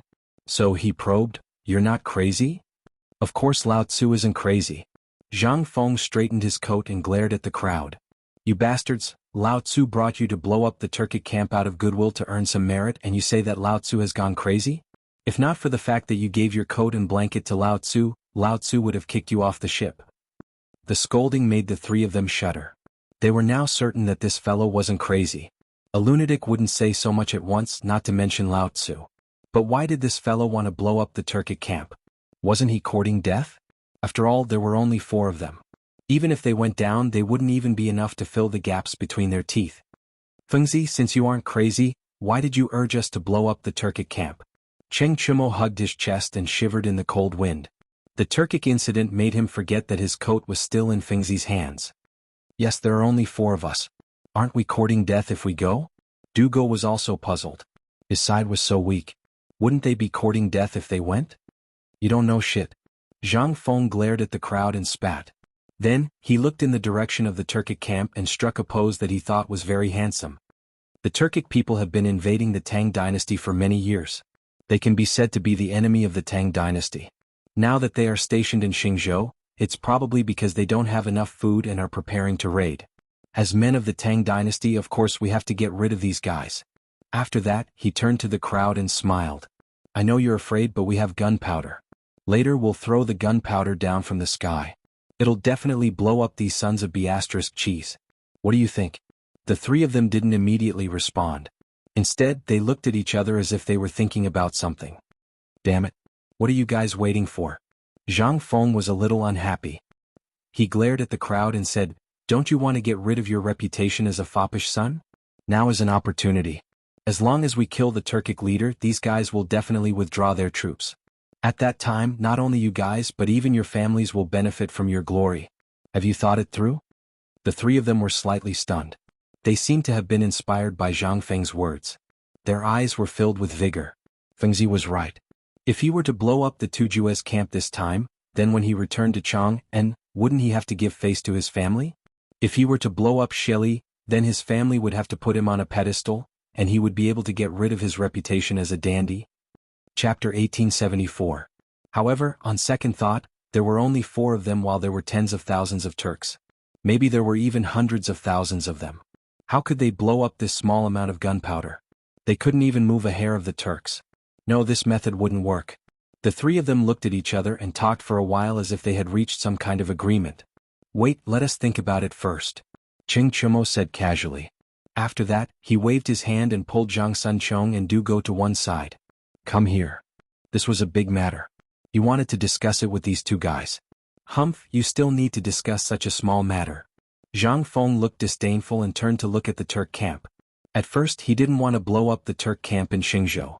However, the hot air balloon kept floating in the direction of Xingzhou. Moreover, Qing Tinu even took out the gunpowder. This terrible idea slowly emerged. The Turks were the enemies of the Tang Dynasty. Even if they didn't blow up today, these guys would still come south after a while. Therefore, it was better to take action before they came to plunder. After a while, the 3 guys finally finished their discussion. They came to Zhang Feng and said, Fengzi, we've decided to do it. In fact, they didn't want to do it, but they found a very serious problem. They had boarded a pirate ship and couldn't get off. Yes, this was a hot air balloon. They couldn't land now unless they jumped down. It was better to fight than to fall into the hands of the Turks. That's my good brother. Zhang Feng chuckled and patted the 3 on their shoulders. Come, take out the gunpowder. Let's get ready. Cheng Chimo smiled bitterly. Who was your good brother? Was this how good brothers should be? However, he naturally didn't dare to say these words. He looked in the direction of Chang, and then found that he suddenly missed old Cheng. His father was still the best. He usually taught him to march and fight at home. He also said that a real soldier wasn't a hothead, but someone who could eat and sleep. Once on the battlefield, don't rush to charge first. You must hide at the back and fight for the head. Although he was afraid, when he thought of his father's teachings, he couldn't help but feel more confident. Back then his father treated him very well. He heard from his mother that when he was just born, his father boasted to everyone about how amazing the sons of the Qing family were. He said that they would definitely do great things in the future. When he was 3 years old, his father taught him how to drink. When he was 4 years old, he taught him how to ride a horse. When he was 7 years old, his father told him what kind of woman would give birth to the best children. Thinking about it carefully, it would be pretty good if his father didn't beat him often. But now, he was going to accompany this guy to his death. If his father was here, he would definitely be sad. Not only him but also Zhang Sunchong. His heart was like a bottle of mixed feelings. No matter what, he was still a relative of the royal family and had countless honors. It was not an exaggeration to say that he could do whatever he wanted on the streets of Chang'an. The emperor was his uncle, the empress was his aunt, the crown prince was his cousin, and his father was the Duke of Qi, who dared to provoke Lao Tzu. But now he had to throw his life away with this lunatic. It wasn't worth it. However, he had already boarded the pirate ship. There was no room for regret unless he jumped down from here. Glancing at the height of 1,000 feet, he shuddered. If he jumped down he would probably be smashed to pieces, right? He would also be trampled by the Turks. It was scary just thinking about it. It was better to obediently pack up the gunpowder. Even if he died he had these guys with him. It was not a loss. Under the reluctant packing of the three, the gunpowder was finally ready. Hee, with this gunpowder we can definitely blow these sons of B***cheese to death. Zhang Feng looked at the bundled gunpowder in front of him and couldn't help laughing. Then he glanced at everyone and instructed, "Listen to my orders later. Throw it when I tell you to. Don't throw it randomly. Otherwise you won't be able to blow Shelly to death." There was only 1,200 caddies of gunpowder, while the Turks had at least 10,000. If they wanted to blow Shelly to death they had to throw it all into Shelly's main tent. This couldn't be sloppy so he instructed everyone. "Got it?" Ching Chumo reluctantly replied. Right now he just wanted to end this quickly and return to Chang'an. He didn't want to play with this madman anymore. Every time he played it was a matter of life and death. He still had to carry on the Ching family's ancestral line and couldn't bear this kind of torment. Zhang Sun Chong and the other two were silent because their thoughts were similar to Ching Chumo's. They just wanted to leave this troublesome place as soon as possible. Moreover, they had already discussed earlier that the three of them would advance and retreat together. If Feng Zi was too excessive then Tainyo would be the one to resist. After all, this guy was strong and could fight evenly with anyone. "Since you guys don't have any objections then I'll go do some work now." Zhang Feng smiled. He actually knew what these guys were thinking. However, since they had boarded Lao Tzu's ship, there was no reason to disembark. Cough cough. From now on the three of you will take turns to keep watch. Once you see Shelly's main tent, notify immediately. The other two rest. In a while we'll throw the gunpowder so rest up first. What about you? Zhang Sun Chong frowned. He had a bad premonition. Chapter 1875. As for me, I'll be in charge of supervising you. Zhang Feng chuckled. Then he laid down in the basket and glanced at the Turkic camp. You guys monitor them well. Don't slack off. Although he had these fellows monitor the Turkic camp, he was still worried. Thus he decided to monitor them himself. Otherwise, what if they drifted away? The three had no choice but to follow Zhang Feng's orders. The first to monitor the Turkic camp was Zhang Sun Chong. He was pushed here by Cheng Chumo and Li Chia. The reason was that he talked too much. If this fellow had not interjected earlier, there might not have been a need to monitor them. Zhang Sun Chong had a stomach full of bitterness. He had only said one sentence and this counted. Helpless, he could only lie down beside the basket and seriously monitor the Turkic camp. At the same time in the Turkic camp, tents were erected in the hills. Upon closer inspection there were at least 100,000 tents. There were also 3 campfires beside each tent, illuminating the sky as if it was daytime. The Turkic people sat in groups of 3 or 5 by the campfires to warm themselves. One of the campfires seemed to be particularly lively, with endless laughter. "Bao Shan, I heard that your tribe brought 10,000 men this time?" A bearded man tore off a lamb leg from the rack and said with a smile as he chewed. "That's right, Kaiki. Our tribe has a strong army this year. 10,000 men is nothing." The man called Bao Shan picked up the wineskin in front of him and clinked it with the person beside him. Then he drank it in one gulp, his face filled with pride. "No matter how strong the army is, isn't it still the great Khan's?" Kaiki looked at Bao Shan with a trace of disdain in his eyes. Seemingly sensing the other party's displeasure, he turned his gaze to the others and said with a smile, "Come, let's drink and eat." He was Shelly Khan's subordinate. As the subordinate of the overlord of the grassland, he naturally had the right to look down on others. No one was an exception to this. However, he did not notice the trace of coldness in Bao Shan's eyes. Bao Shan was naturally not an ordinary person. He was Tuli's subordinate. These past few years on the surface, Tuli and Shelly seemed to have a very good relationship, as if they were blood-related uncle and nephew, but he knew that the two of them were secretly scheming against each other. He had long been dissatisfied with this Shelly's lackey in front of him, but it was not good for him to flare up, because the other party's influence was really much greater than his own. He could only pick up the wineskin on the ground and drink alone. At this moment, a man beside him quietly stepped forward and whispered into his ear, "Don't be angry. Shelly is powerful now." Bao Shan glanced at the man, snorted, picked up the wineskin and drank again. Everyone also felt that the atmosphere was a little strange. They could only laugh dryly and drink silently. At this time, a burly man led a group of people into the big tent. Seeing this, Bao Shan promptly got up to greet him. She crossed her right hand over her chest and said respectfully, "Little Khan Tuli, Khan Sheli has been waiting for you for a long time." Tuli only nodded slightly without saying anything. He then walked toward the campfire and asked, "Kaiki, what were you guys talking about just now?" Reporting to the little Khan, "Your subordinate did not talk about anything. We were just drinking." Kaiki hurriedly stood up, crossed his right hand over his chest and said respectfully, "That's good." Tuli snorted coldly and waved his hand. "Let's go into the tent." Seeing that Tuli had left, Kaiki slowly got up. However, a trace of coldness flashed in his eyes. Inside the tent, as soon as Tuli led the group into the tent, they saw many people sitting high up in the tent eating meat and drinking wine. In the middle stood Han dancers, and at the highest point was his uncle, Sheli. "Tuli, why are you only here now? Take a seat." Sheli immediately got up when he saw Tuli and laughed heartily. Everyone also looked at Tuli and politely smiled back.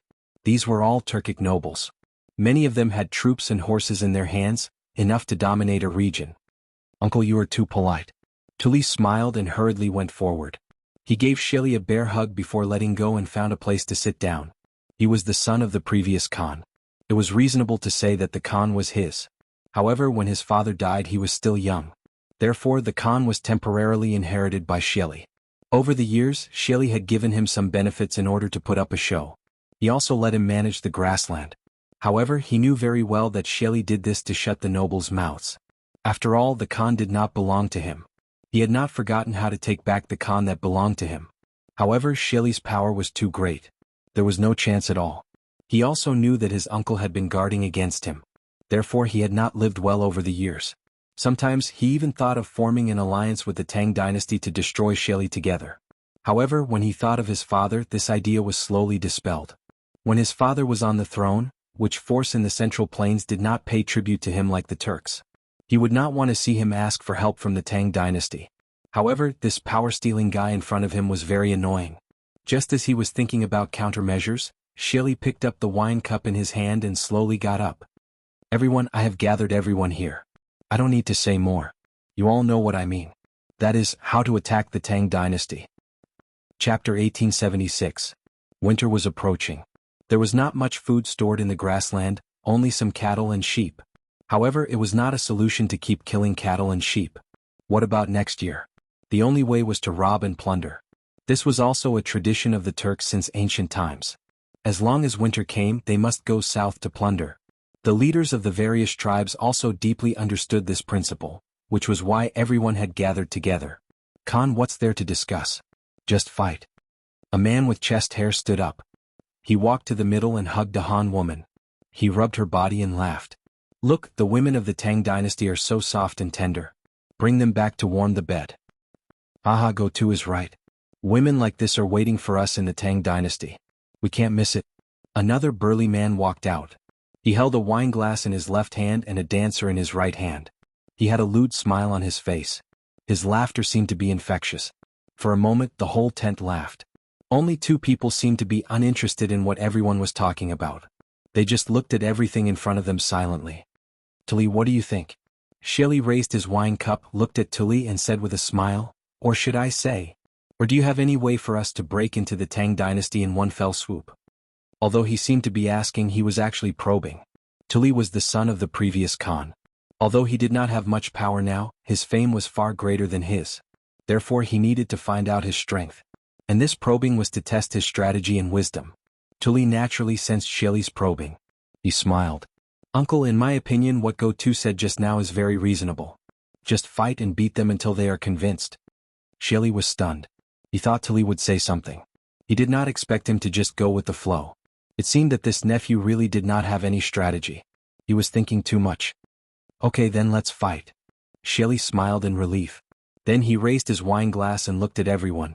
"Tomorrow, everyone will attack together and snatch the women. Snatch the women. Snatch the women. Snatch the women." Everyone raised their wine glasses. Everyone was excited. His voice traveled all the way to the outside of the tent and didn't dissipate for a long time. The soldiers patrolling outside the tent seemed to be infected by the sound and cheered incessantly, because they knew that they could soon go to the Tang Dynasty to plunder. At that time the gold, beauties, tea bricks and so on would all be his. Everyone couldn't suppress the excitement in their hearts and started dancing on the ground. At this moment, A huge black shadow slowly swept across the ground like a giant bird, covering the sky and the moon. The soldiers quickly sensed the abnormality and raised their heads. They saw a black shadow moving slowly. It looked as if it was going to cover the moon. Everyone was puzzled. The thing in the sky didn't seem to be small, so much so that it left a huge shadow on the ground. For a moment, everyone was pointing at the thing in the sky and talking about it. What is this thing in the sky? How can it be so huge? Yeah, and he can even fly in the sky. It's really incredible. He can fly? Could it be the heavenly wolf god?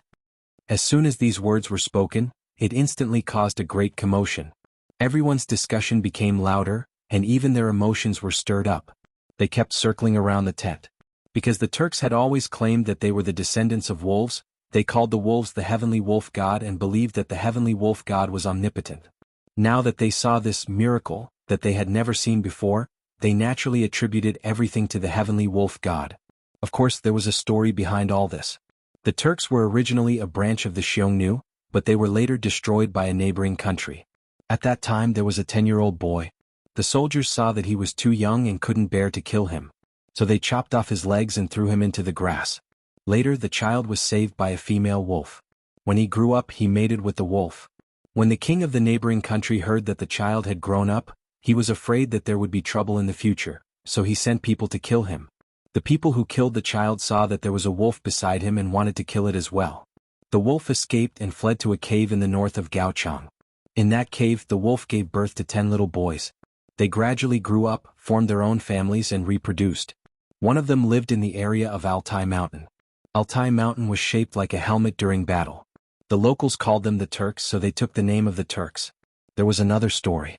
The Turks were originally in the north of the Xiongnu. The leader of the tribe had 17 brothers. One of them was called Iji Nishitu, who was born of a wolf. Nishita married 2 wives and one wife gave birth to 4 boys.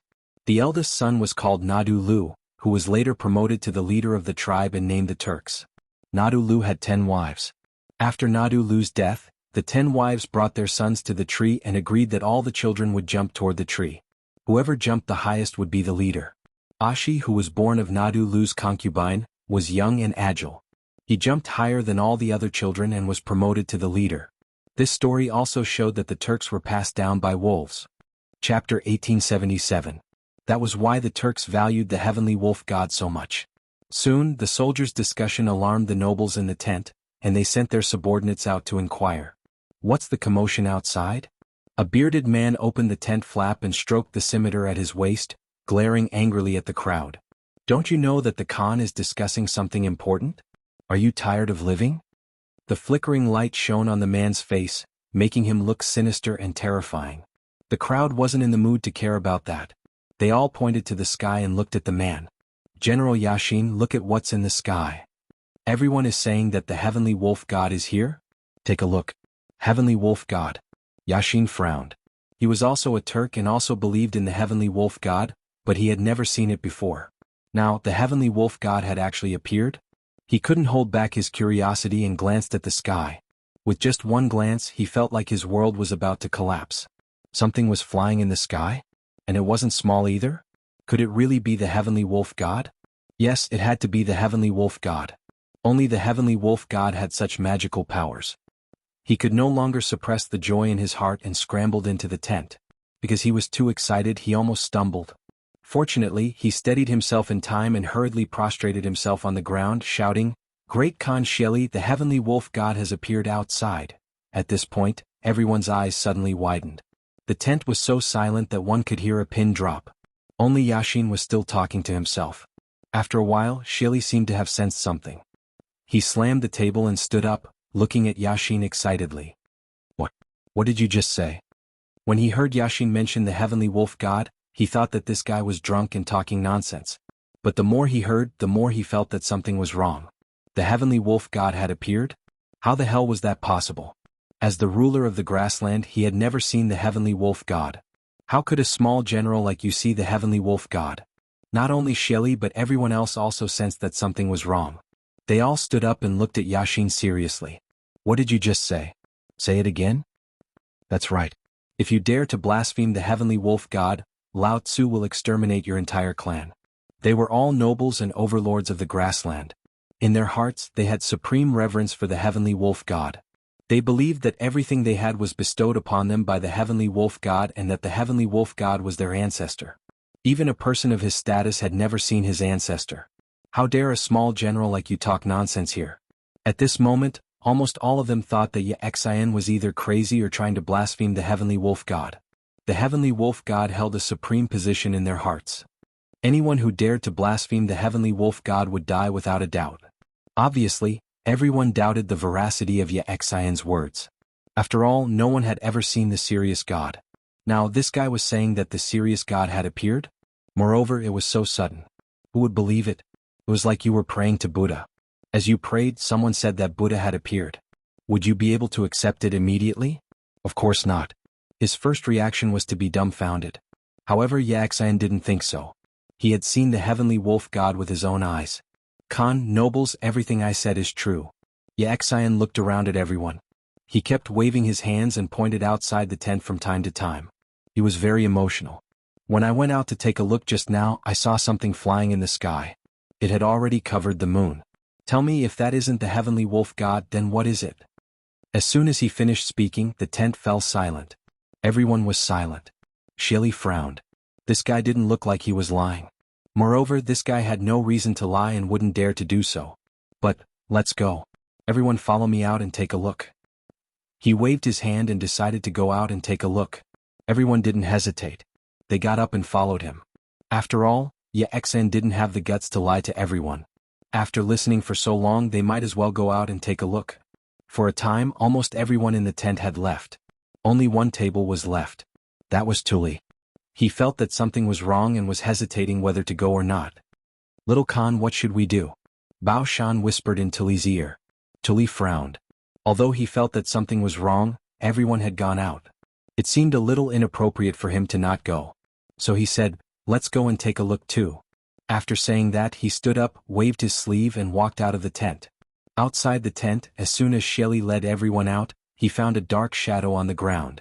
The soldiers were dancing as if they were cheering for something. They kept shouting, "Long live the heavenly wolf god." He sensed the abnormality and suddenly looked up. He vaguely saw some shadow floating in the sky. The shadow actually covered the moon. What was that? How could it fly in the sky? And it could even cover the moon? It seemed a little too magical. Could it be that it was the heavenly wolf god like everyone said? He wasn't the only one who had this question. The nobles also had this question. Chapter 1878. They all looked up at the shadow in the sky. For a moment they didn't know what to say, because they had never seen such a scene before. A shadow that could cover the moon, this was the King heavenly wolf god. Tuli was the slowest. At this moment he was also deeply shocked by the scene in the sky. His eyes widened as if he didn't want to believe it, but he didn't think it was a problem. Because everyone said it was the heavenly wolf god, he had no reason to refute. Moreover, this thing was indeed flying in the sky. Wasn't it compatible with the heavenly wolf god's influence? Also, other than the heavenly wolf god, who else had such divine power? Could it fly in the sky? For a moment, everyone seemed to tacitly agree that the shadow in the sky was the heavenly wolf god. Many people had already knelt on the ground and began to pray, blurting out things like "bless the grassland with good weather." Fortunately, Shelly was still rational. He didn't kneel like a soldier but waved his hand. Call the shaman. He wasn't doubting the heavenly wolf god, but there was a tradition in the grassland. If there were any miracles, incomprehensible signs, or signs that weren't man-made, they needed to find a shaman for divination. Just like now, this thing in the sky was a miracle, but no one knew why it appeared. Or what instructions did it have? This required a shaman to divine and communicate with the heavenly wolf god to express the heavenly wolf god's intentions. The shaman soon arrived. He wore strange clothes and held all kinds of magic tools in his hands. When he saw the shadow in the sky, he seemed to be wrong and stood still for a long time. After a moment, he seemed to remember something and hurried forward. Khan.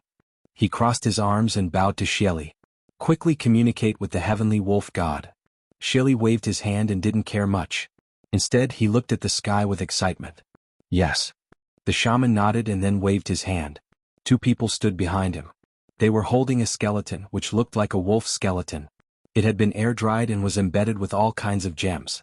When the wolf skeleton was carried out, everyone present seemed to have changed into another person. Facing the wolf skeleton, they crossed their arms across their chests. Even Xieli and Tuli were no exception. Tingri, their faces were solemn as they cheered loudly. Tingri was the Turkic people's word for blessings. The general idea was that the god of heaven was protecting them. In this case it was the heavenly wolf god protecting them.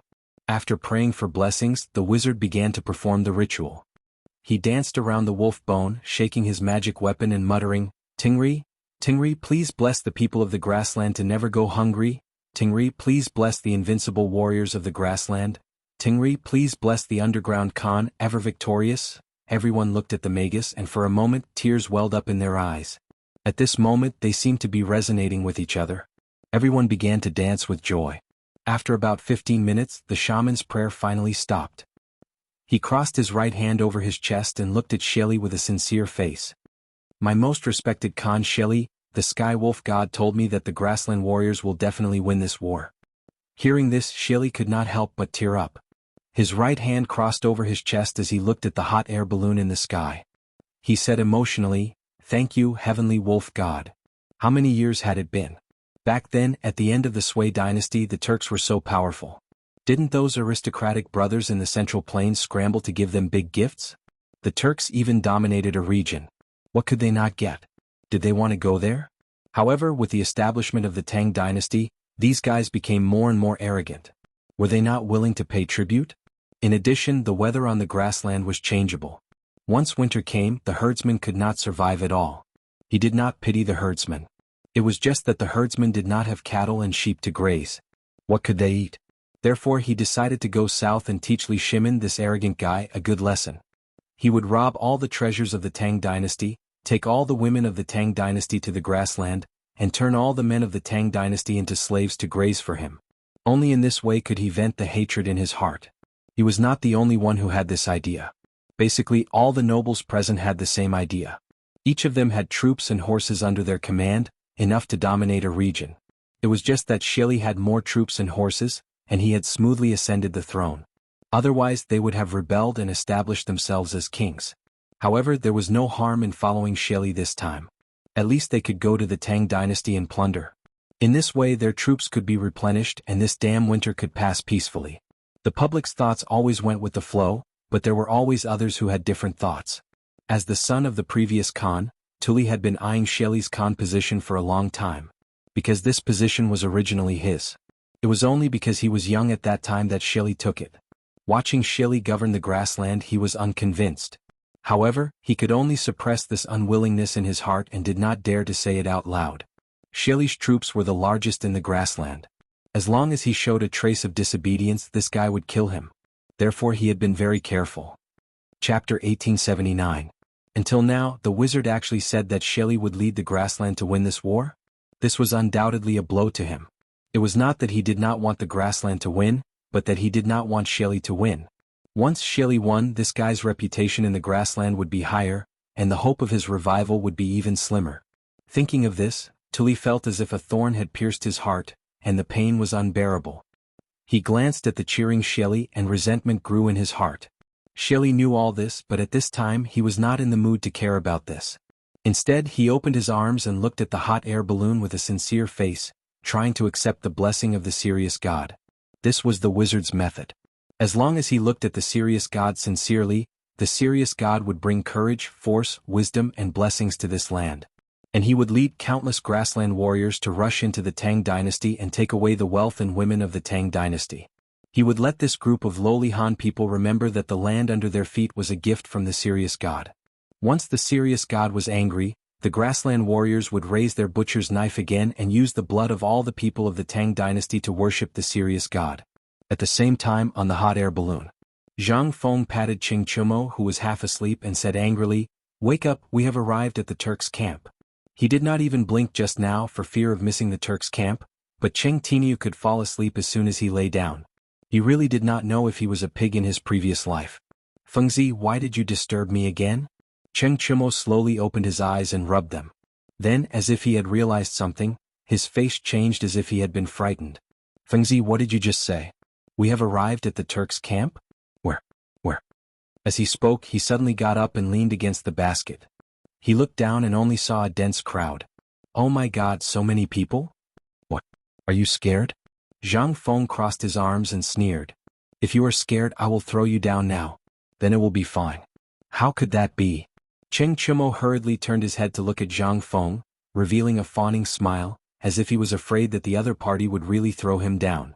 Seeing that the other party did not speak, he said, Feng Zi, what do we do now? In truth, he was very afraid, but now that he was in the Turkic camp, there was no point in being afraid. Even if he jumped down, he wouldn't have an intact corpse. Besides, the Turks shouldn't be able to do anything to him while he was in the sky, right? Thinking of this, he didn't know where his courage came from, but it was as if he wasn't afraid anymore. Zhang Feng saw that this guy had finally regained some of his manliness, so he didn't pursue the matter any further. He turned to Zhang Sun, Chong and Du Go. You guys should be fine as well, right? Then, without waiting for the two to answer, he said, since there are no problems, let's begin the preparations. Zhang Sun was furious with Du Go. Originally, the two of them wanted to say that they were scared and let Iron Bull throw them. In the end, this guy didn't even give him a chance to speak. They could only curse in their hearts that Feng Zi's son wouldn't have any eyes in the future. Cursing was one thing, but work still had to be done. The two of them reluctantly began to prepare the gunpowder. Seeing that Zhang Feng didn't call him, Cheng Chumo leaned on the basket and enjoyed the scenery. However, good things didn't last long. Zhang Feng shouted again. Cheng Tiniu, do you want to die? Do you think that you won't work if Lao Tzu doesn't call you? Hurry up and prepare. Hearing this, Cheng Chumo hurriedly covered his head and scurried away. He worked with Zhang Sun, Chong and the others to prepare the gunpowder. At this time, Zhang Feng's anger finally subsided. He looked at the crowd and said, wait a moment. When I give the order, throw the gunpowder. Don't be confused. After saying that, he walked to the basket and observed the situation again. He was very curious. Why were so many Turks gathered together? Furthermore, they were all looking at him with their heads raised. Could it be that these fellows liked hot air balloons? However, this was a good thing. The more people there were, the more destructive the gunpowder would be. Originally, he wanted to look for Shelly's tent. Now it seemed that Shelly might be among them. Then he would blow this place up. After making up his mind, Zhang Feng turned his head and waved his hand behind him, indicating for the people to bring the gunpowder up. The three of them understood. Each of them hugged two bundles of large explosives and slowly walked forward. Look over there. When I tell you to throw it, throw it. Zhang Feng glanced at the crowd with a serious face. He didn't know how many times he had reminded them. He was really worried that these fellows would ruin things. Oh, I know. You said it 800 times. Cheng Chumo rolled his eyes at Zhang Feng impatiently. Then he glanced down and was somewhat puzzled. Why are these dogs all gathered together? What are they doing? Isn't it obvious? Zhang Sun curled his lips as if he understood very well. They are looking down on us. We brought so much gunpowder and they didn't even dodge. They are looking down on us. Yes, they are looking down on us. Chapter 1880. Du Go nodded. It seemed like he agreed with this point. Zhang Feng was speechless. He only felt that these three fellows were drama queens. The Turks gathered together to look down on them? What kind of logic was that? Besides, the Turks didn't know that they were holding gunpowder in their hands. He suddenly felt that there was no way to communicate with these inhumane fellows. Otherwise he would be led astray. Just as he was about to explain, Cheng Chumo spoke. His eyes widened as he took out a match from his waist and coldly said, Motherf asterisk Kerr, you dare to look down on me? After which, he threw the match onto the fuse. In an instant the fuse crackled. Seeing that Cheng Chumo had lit the fuse, Zhang Sun Chong and Du Go followed suit and lit the fuse. Originally this wasn't a big deal.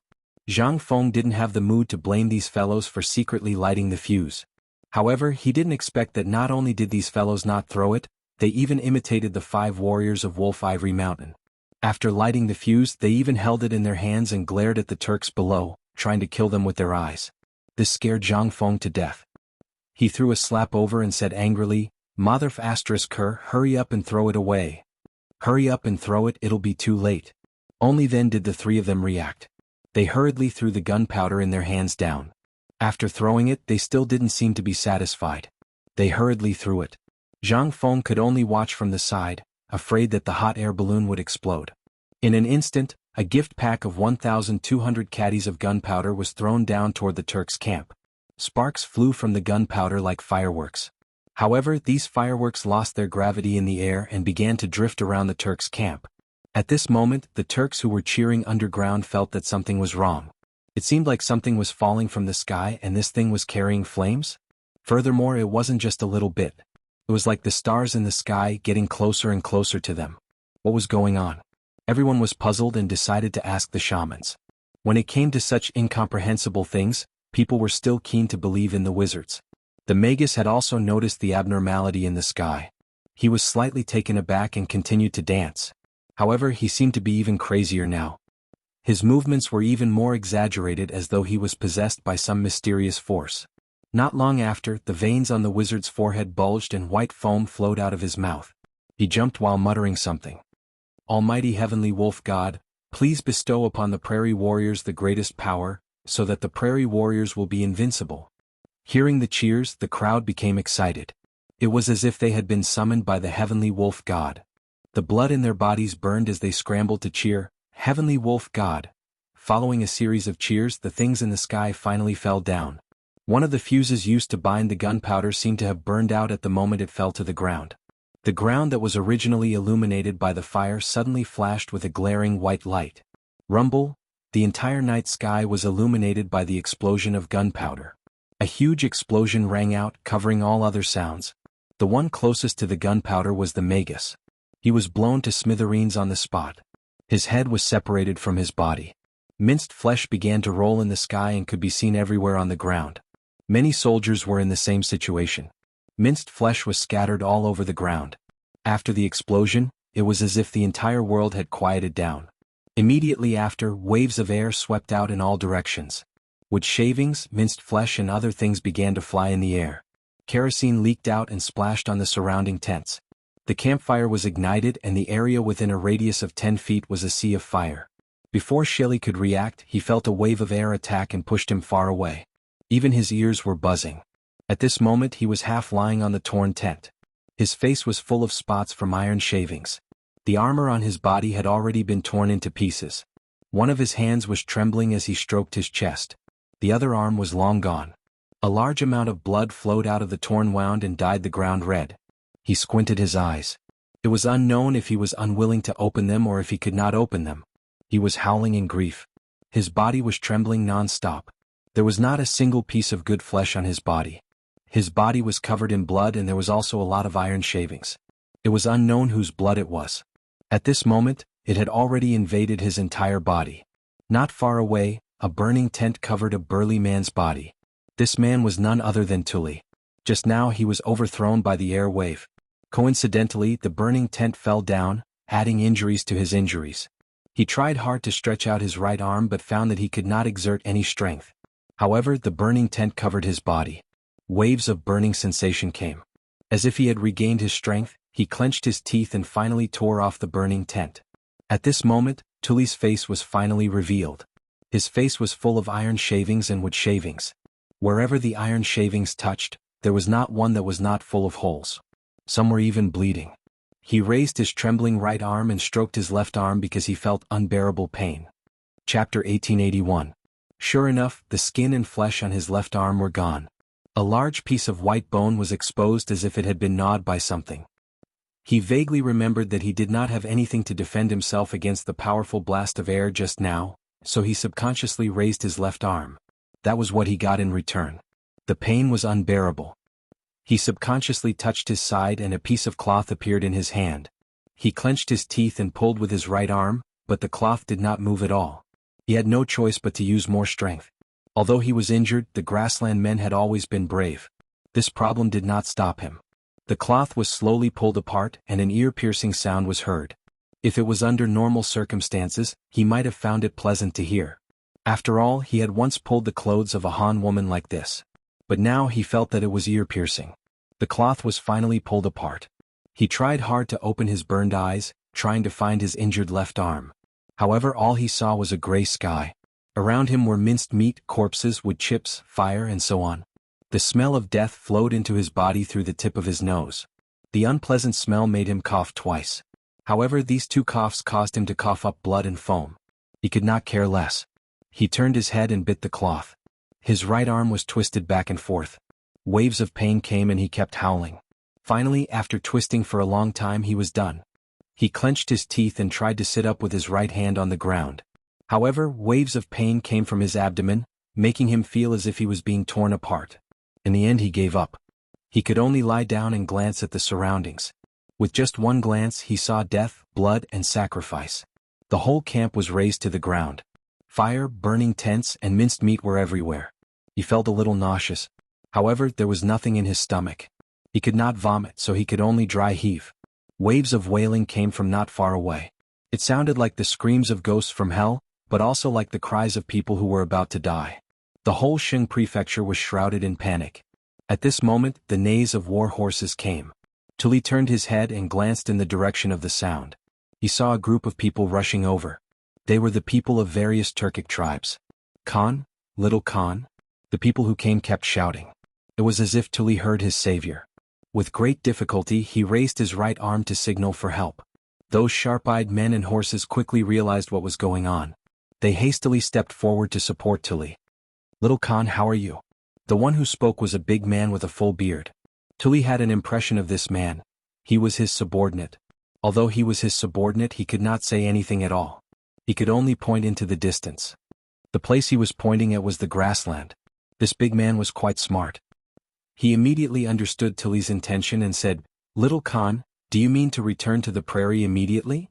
Tuli still didn't say anything. Instead, he nodded slightly in response. The burly man nodded in response.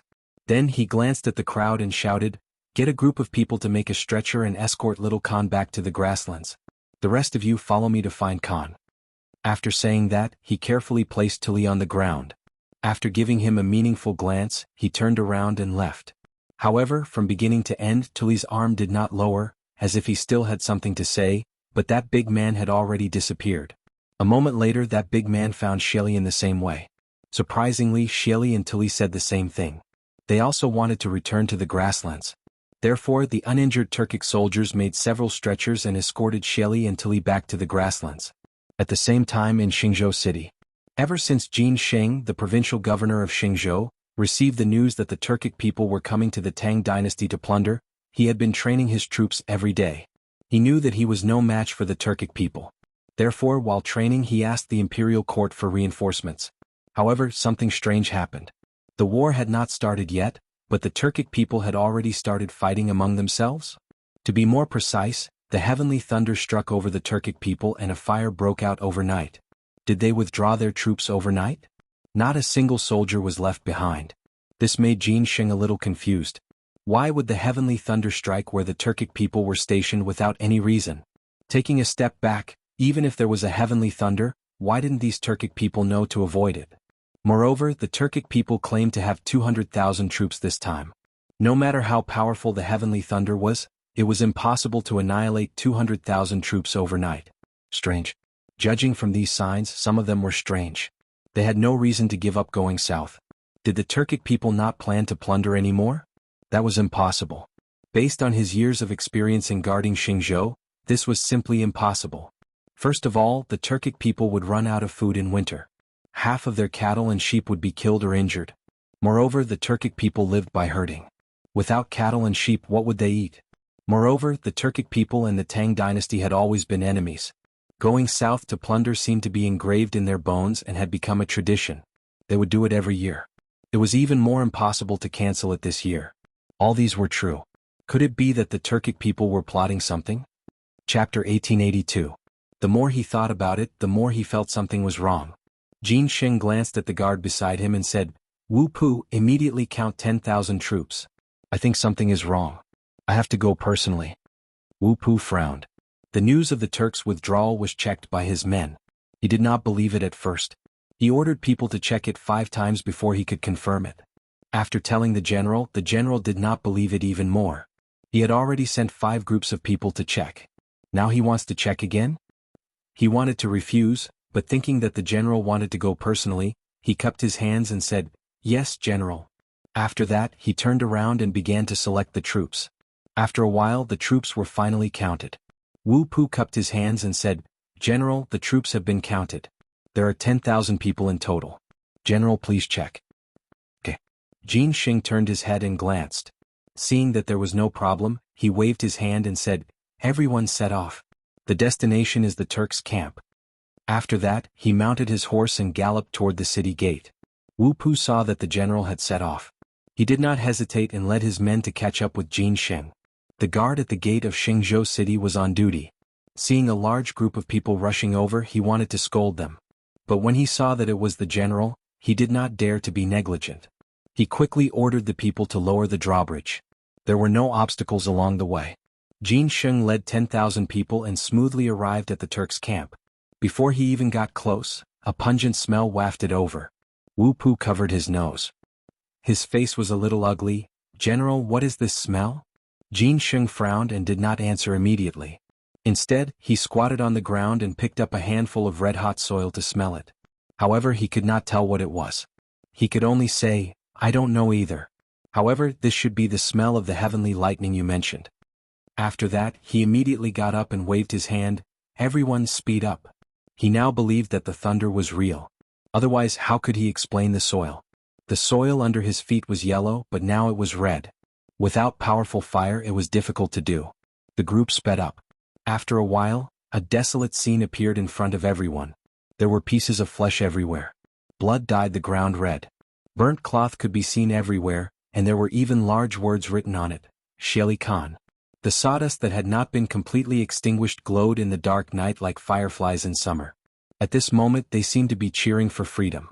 The broken scimitars and spears were stabbed into the ground in disarray. They seemed to have decayed and were covered with a layer of yellow and white matter. It looked incomparably desolate. Not far away, a few vultures were circling above a few corpses that had not been completely buried. There were many iron scraps on the corpses, but the broken spears were still in the hands of the corpses, as if these spears would take their souls to hell and slaughter them again. There was also a pack of wild wolves that had come to look for food.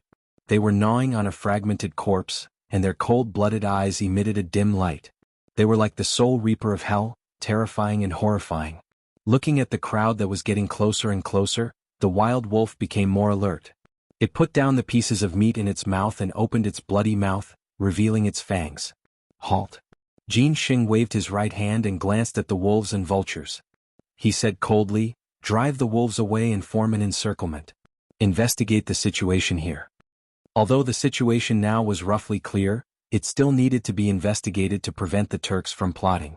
As the general of Xing province, everyone's lives were in his hands. He had to be very careful. "Yes, General." Wu Pu cupped his hands. He also knew the importance of the situation. He then turned his head and looked at the soldiers. "Everyone divide into 8 groups. Clear the east, west, north, south, southeast, southwest, northeast and northwest respectively. Except for the living, clear everything else out of the encirclement." Everyone accepted the order and quickly dispersed. The quality of the soldiers of Xing province was very good, or it could be said that Jin Sheng's tie was very good. In a short moment they cleared the wild wolves, vultures and other things and formed an encirclement. In addition, they also gathered all the intact corpses together. They did not dare to deal with them privately, so they could only wait for the general's order. "General, all the corpses have been sorted out. There are about 5,000 people." Wu Pu cupped his hands and lowered his head. He said hesitantly, "I also found traces of the Turks escaping. Should we chase?" Jin Sheng frowned. His first reaction was to chase and catch all of them in one net. But thinking about it, since the Turks had already escaped, they must have returned to the grassland. He only brought 10,000 people with him. How could he chase? Wouldn't he be courting death if he went up? So he said, "Forget it. Don't chase a cornered enemy. Let's look at the corpses first." After that, he no longer paid attention to Wu Pu and observed the fragmented corpses alone. A cold wind blew. The smell of cooked corpses and the stench of corpses drifted with the wind. He actually had a desolate feeling. Chapter 1883. Now he really believed that the heavenly thunder had descended. If there was no heavenly thunder, how could these corpses be covered in iron shavings? Moreover, there was not a single piece of intact flesh on their bodies. Basically all of them were burned. Without powerful firepower, there was no way to do this. And the Turks were preparing to go to war with the Tang Dynasty. It was impossible for them to go to war privately. Although the Turks usually had internal strife, Sheli was not a fool. He would not do such a thing. As for these corpses, the Turks must have left in a hurry and did not have time to take them away. After confirming his thoughts, he glanced at Wu Pu in front of him. "Burn these scattered corpses." Since the Turks had left, there was no use keeping these corpses. Burn them on the spot to prevent future trouble. Otherwise, once they rotted, it would be another plague. Wu Pu obviously understood this. He cupped his hands and said, "Yes, General." Then he arranged for people to pile the corpses together and found some unburned cloth to wrap them up. With a light of a firework, a huge fire suddenly rose, directly reflecting half of the sky. A gust of cold wind blew. The stench of corpses mixed with wood shavings and the smell of decay floated above the station. It was very pungent. As Jin Xing watched the feast, his heart was filled with mixed emotions. He was happy that the Turks did not invade. He also had an account to give to the imperial court. At least Xingzhou was defended. But he was worried about how to write the memorial. Could he write that the Turks were attacked by a heavenly thunder, completely wiped out, and the rest fled back to the grassland? Who would believe such words? Not to mention the emperor, even the officials of the imperial court would not believe it. It was not easy to win the battle, but it became difficult for him to submit the memorial. It was ridiculous. Just as he was immersed in how to deal with the imperial court's question, Wu Pu's voice came from not far away. "General, we found a living person." Hearing this, Jin Xing was shocked as if he had found a savior. There? Where is the person? If there was a living person, then there was a witness. Think about it. If he reported the situation here, what if no one believed him? Then this witness could play a role. Once the matter was explained, he would be the first meritorious person. Thinking of this, he was naturally overjoyed. With a large stride, he arrived in front of Wu Pu and grabbed his shoulders. "Where is he?" Wu Pu seemed to be in pain, smiling bitterly. "General, why don't you let me go first?" Jin Xing finally reacted. He smiled awkwardly and let go of his hand. "Tell me, where is he?" "They've just been discovered. They're still buried in the sand." Wu Pu rolled up his sleeves and waved his hand with a serious expression. "I will bring the general over." With that, Wu Pu turned around and walked away, followed by Jin Xing. 2 steps later, a mound of dirt appeared before their eyes. Atop this mound of dirt was a human head. This person's face was covered in metal shavings, and blood was trickling from the corner of his mouth. Even so, one could tell from this person's facial features that this person was a Turkic. This was because the Turks were very different from the people of the Tang Dynasty. The former had a high nose bridge and large bones, while the latter had a flat nose bridge, thin bones and smaller bodies. Since it was confirmed that this person was a Turkic, Jin Xing did not dare to hesitate for fear that this guy would die. He hurriedly said, "Quickly dig this person out." After that, he seemed to feel that something was wrong, so he added, "Don't kill him. Later we'll need to get information from him." Now this guy was the only surviving Turkic, which was of great significance to him. Not only could he be a witness, but more importantly, he could get some information about the Turks from him.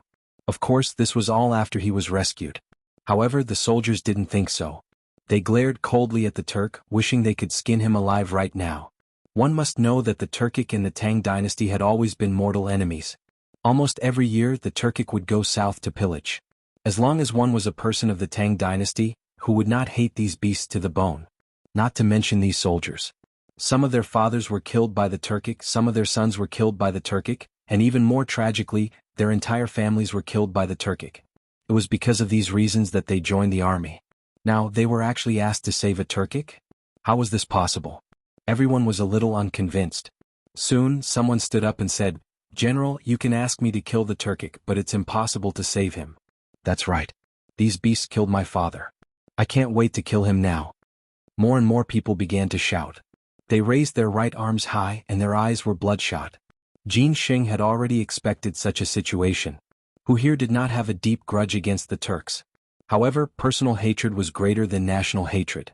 Only by saving the Turkic could they better understand the situation. After thinking for a while, he said earnestly, "I know what everyone is thinking. It's nothing more than killing this Turkic to vent your hatred, right?" "Yes." Chapter 1884. Everyone answered in unison. Their voices seemed to be able to break the sky. But have you ever thought about it? What's the point of killing a Turk? Will the Turks not come after you kill him? Jin Xing glanced at everyone and said indifferently, "Right now, the most important thing for us is to figure out what happened. Also, we need to understand the Turks' way of life so that we can take revenge in the future. Right now, this Turk is our best tool. If you kill him, how are we going to get information?" Everyone was speechless. Some lowered their heads, some stared at the Turk, but no one spoke. Because they all knew that what the general said made sense. Only by knowing yourself and your enemy could you win 100 battles. It was indeed inappropriate to kill this Turk rashly before they figured out the situation. Moreover, this Turk might have some important information. Once they got it, it would be beneficial to the Tang dynasty. Although they all understood the reason, they did not stand up because their hatred for the Turks had been deeply rooted in their bones. It was impossible for them to pull it out, let alone take the initiative to save a Turk. Jin Sheng seemed to see through them and did not care about their rudeness. He just smiled and said, "Since everyone has no problem, let's start. It's fine as long as he doesn't die." He knew that they were unwilling to lower their heads. Since his subordinates were unwilling to lower their heads, he, as the general, naturally had to give them a way out. Moreover, his words were very vague. It was fine as long as he didn't die. The implication was that as long as he didn't die, they could do whatever they wanted. Everyone looked at each other. Obviously they understood. They nodded and then began to dig the soil with their swords and knives. After digging for a while, the Turk's upper body was exposed. "Give him some water." Wu Pu glanced at the crowd with a serious face. Only then did the soldiers react. They picked up the water bag and poured it into the Turk. Maybe these guys wanted revenge, or maybe they really wanted to kill this Turk. Perhaps it was because the Turk had choked on the water or because he had regained his vitality. He slowly opened his eyes and scanned the crowd before him. Suddenly, he shuddered and began to mutter something under his breath. However, his voice was too soft, so it was hard to make out what he was saying. However, Jin Xing did not have time to care about this now. He hurriedly said, "Continue to dig. Use your hands." He was afraid that if he continued to use swords and knives, he would hurt this guy. What if he suddenly died? It was safer to use his hands. Everyone nodded, threw away the swords in their hands and really started digging with their hands. However, as they dug, they were still cursing something.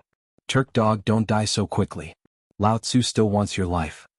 After he tells us what happened just now, Lao Tzu wants to pry open his head and see what's in his head. Cursing was cursing, but this was just a way to vent. Who wouldn't hate an enemy in front of them? Not to mention these hot-blooded soldiers. Their hands and feet never stopped moving. After all, if they wanted to kill him, they had to wait until he came out. After a while, the Turk's lower body was finally dug out. His left leg was long gone, and there was a piece of wood as thick as a forearm stuck in his right leg. It looked like a flagpole. Blood flowed down the wound and dyed the yellow ground red. It looked a bit horrifying. "Military doctor, where's the military doctor?" Jin Xing turned around and shouted behind him. This guy's life was in danger. If he wasn't treated, he would be gone. As his voice spread, an old man carrying a medicine box slowly walked forward. "General, I'm here." Jin Xing glanced at the person and then pointed at the Turk on the ground. "Treat this guy immediately. At the very least, he has to be able to speak. He has important information on him." The military doctor looked in the direction Jin Xing was pointing at and frowned. "Turk? How could it be a Turk?" The old man was a military doctor. How could he treat a Turk? How many people did the Turks kill in Xingzhou back then? His biological parents died tragically in the hands of these bastards. Now he was actually asking him to treat a Turk? Thinking of this, he didn't know where he got the strength. He suddenly straightened his back and said sternly, "General, please find someone else. This old man's medical skills are not good. I'm afraid I can't treat this person." After that, he glanced at the Turk on the ground with an inexplicable disgust. In fact, his words were already very tactful. It was up to the general to understand. Jin Xing smiled. How could he not know that this old fox was making excuses? He still put on a serious look. "Dr. Wang, I know you have a deep hatred for the Turks. However, this Turk in front of us is very important to our army. He has very important information. As long as we treat him, we can know what happened just now. Maybe we can even know important information about the Turks. Think about it carefully." This? Physician Wang stroked his beard and shifted his gaze back to the Turk. Chapter 1885. In fact, he also knew a little about what happened just now. He heard that the heavenly thunder killed many Turks. However, he didn't see it with his own eyes, so he found it hard to believe. According to the general, the Turk in front of him seemed to be the only survivor after the disaster. If he cured this person, he might really get something about the heavenly thunder. This will only be beneficial to my great Tang, and there will be no harm. At most, he would give this dog a dose of medicine to kill him. After making up his mind, he looked at Jin Sheng and sighed. "Well, old man, let's save this dog." After that, he patted the medicine box and walked toward the Turk. However, he seemed to think of something and added, "General, you have to promise the old man that when this guy is no longer valuable, let the old man poke 100 holes in him." This sudden valiance stunned Jin Sheng. He didn't expect that Dr. Wang, who usually didn't show his strength, had this side. However, on second thought, who hadn't been young before. So he said, "Don't worry. As long as you don't kill him, you can even give him to your family for breeding. As soon as this was said, the people around couldn't help but laugh. Ha ha ha. The general really knows how to make fun of Dr. Wang. Everyone laughed as if they were laughing at the Turk for being a pig. Dr. Wang didn't care about the ridicule of the crowd. He just thought that they were laughing at the Turk, but he was still dissatisfied. He thought to himself, breeding this thing for a pig? Even a pig would despise it. After the laughter subsided, Dr. Wang began to treat the Turk's injuries seriously. He took her pulse and fed her medicine. In any case, he did all sorts of things. However, no one knew what medicine the old man gave him. After all, no one present knew medicine. After about a quarter of an hour, the Turk finally woke up. He opened his blood-red eyes and looked into the distance. His hand was half raised and his mouth was muttering something. Jin Sheng frowned and was a little dissatisfied. King, speak louder. As soon as his voice fell, he felt something was wrong. It seemed that he hadn't asked, so he said, "What's your name? What happened just now?" It was unknown whether the Turk didn't understand or was deliberately not replying. He turned his head and slowly lowered his hand, pretending to be a dead dog. Wu Pu couldn't stand it anymore and scolded him, "Why the Ck are you pretending? How dare you not answer the general's question? Do you think you're some big shot? Come on, beat him." Hearing this, the onlookers immediately picked up their weapons, eager to give it a try. They had long wanted to tear this guy to shreds. Jin Xing did not dare to let these guys hit him. It was not easy to save him. What if he was beaten to death? Besides, these fellows didn't even know how to control their strength. Not to mention hitting, even a light touch might be fatal. Wait. Jin Xing stopped Wu Pu and hurriedly said, "Don't fight first, let me ask." After saying those words, he turned to the Turk and said patiently, "Hurry up and tell me your name. What happened just now? Otherwise, a punishment worse than death awaits you later." He dared to guarantee that as long as he said a word, as long as he didn't kill this Turk, they could do whatever they wanted with him. These subordinates definitely had 100 ways to make this guy suffer a fate worse than death. It was just a matter of whether this guy was willing to talk or not. However, this Turk seemed to be very stubborn. He glared at Jin Sheng but was unwilling to speak. Then there was no other way. Jin Sheng glanced at the crowd and said, "I'll leave the rest to you. My only request is that you don't kill him. It's fine as long as he can talk." As soon as he said those words, everyone cheered as if they had received a great reward. "Thank you, General. The General is mighty. I'll definitely let him know what mercury immersion is, hee." After saying those words, the crowd swarmed toward the Turk. In a moment, screams came from the crowd. Listening carefully, there were not only the Turk but also many soldiers. Jin Sheng couldn't be bothered. After all, it was impossible for so many people to not be able to do anything to a Turk. The screams came from some fellow accidentally injuring his companions. Such situations happened often, so there was nothing strange about it. About half an hour later, the screams finally stopped. A shirtless man ran to Jin Sheng excitedly and said, "General, this dog is willing to talk." Huh? Jin Sheng looked at the shirtless man in front of him and was a little puzzled. What kind of method did he use? He was willing to talk in less than half an hour? Lao Tzu estimated that it would take half an hour. After all, this dog was quite stubborn. Forget it, he didn't want to think about it. He shook his head and said, "Let's go and take a look." After saying that, he waved his sleeves and walked toward the crowd. The soldiers were also very tactful. When they saw the general coming, they all made way. However, what the hell was with these guys all topless? Some of them were even naked. What was going on? Chapter 1886. What was more infuriating was that these guys didn't seem to feel ashamed. Instead, they looked satisfied. Instantly, he felt unwell all over. Did these guys have special fetishes? He didn't dare to think about it and quickened his pace. The Turk was half lying on the ground. He was also naked. Tears were still flowing from his eyes as if he had suffered a great grievance. Cough, cough. Jin Sheng deliberately coughed twice and glanced at the Turk. "Are you willing to talk now?" He purposely ignored these soldiers so that he wouldn't embarrass himself later. Unexpectedly, this Turk seemed to have changed into a different person. When he saw Jin Sheng, it was as if he had seen his savior. He wiped his tears and sobbed. "General, your soldiers are not human. Cut the crap. Hurry up and talk." Jin Sheng's face darkened. He was a little impatient. He naturally didn't want to listen to others talk about his soldiers, especially a Turk. However, what did these guys do to make people angry? Why did they make a Turk who was originally very strong-willed become like this? It seemed that he had to teach these guys a lesson when he went back. Otherwise, Sheng's state would be in chaos. Thinking of this, he glanced at the people around him and pretended to be angry. However, these guys didn't seem to see it. They stared at the Turk and kept laughing. At this moment, the Turk spoke. "General, I was an archer under Sheli Khan. Just now, a shadow appeared in the sky. That guy directly covered the moon?" "Covered the moon?" Jin Xing couldn't help but interrupt. He was a little suspicious of what the Turk said. What kind of thing could go to the sky? Damn it, cover the moon? How was this possible? However, a few days ago news came from Chang, and that the vengeful spirit of the Xuanwu Gate had come to the world, which also covered the sun. Even His Majesty was ready to issue an edict of punishment. Now, in comparison, it seemed that the two had some similarities. It seemed to be possible. Therefore he said, "Continue?" The Turk didn't seem to be angry because of Jin Sheng's interruption. Instead, he was very happy because he really didn't want to fall into the hands of this group of soldiers. Damn it, they were not human. They actually, sigh, forget it, I'll just endure it. Thus he continued, "General, that thing floated in the air for a while. It was fine at first, but then it stopped in Khan Sheli's tent. We thought it was the celestial wolf god, so we cheered.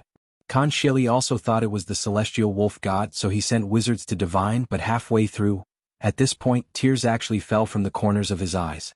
Because he thought of his family. His eldest brother and second brother had been blasted into minced meat just now. He had seen all of this with his own eyes, but he had no way to stop it. He hated it. He hated himself and hated the thing in the sky. There was even a hint of hatred for Khan Sheli. If not for Sheli Khan, no Sheli, if not for Sheli, perhaps his brothers would not have died. It was Sheli who wanted to go south. If he had not gone south, perhaps nothing would have happened. This was the heavenly wolf deity's punishment for the grasslands. Human emotions were changeable and unpredictable. Once a disaster happened, they would often push the blame onto others. Human emotions were also interconnected. Everyone was born selfish.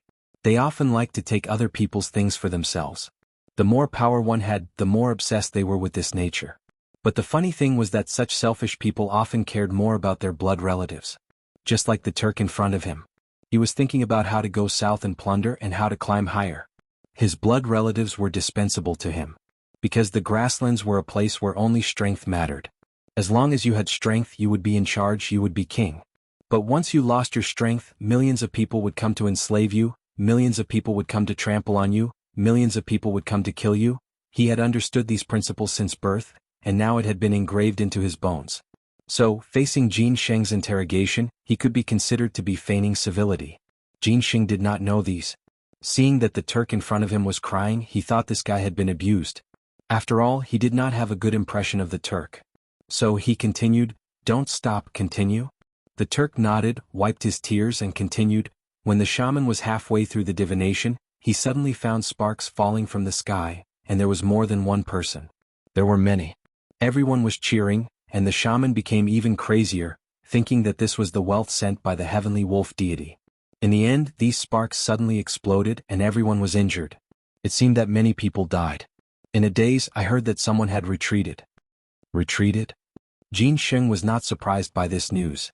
He had heard it once just now. This time he just wanted to confirm it. Sheli had suffered so many casualties this time, it was impossible not to retreat. However, Sheli's life was a big matter. So he asked again, "What about Sheli and Tuli? Did they die?" Chapter 1887. Khan Sheli. Speaking of this, the Turk seemed to realize something was wrong and hurriedly corrected himself. "When I was in a coma just now, I vaguely heard Sheli's voice and little Khan Tuli's voice. They seemed to have withdrawn together." Jin Xing held his chin with his hand and smiled. He felt that this Turk was a bit interesting. Just now he called Sheli Khan. Why did he suddenly call him Sheli? Also, why did this guy only call Sheli by his real name and still be very respectful to Tuli? Did he want to please him? But that was impossible. The Tang Dynasty and the Turks were feuds.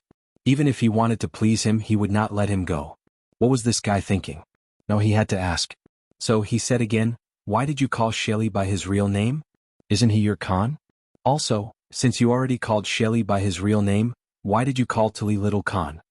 The Turk seemed to dislike this topic. He glanced at Jin Sheng and was a little angry but soon flashed away.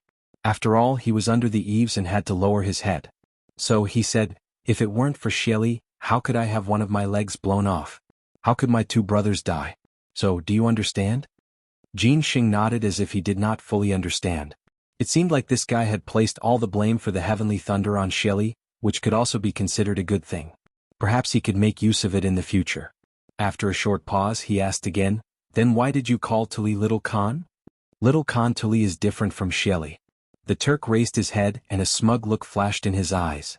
Little Khan Tuli is the son of the previous Khan, and he was originally the successor. It was only because he was too young that he was taken away by Shelly. If Little Khan can lead the grassland, we will definitely fight our way into the Tang Empire. Speaking of this, he seemed to realize something and quickly corrected himself.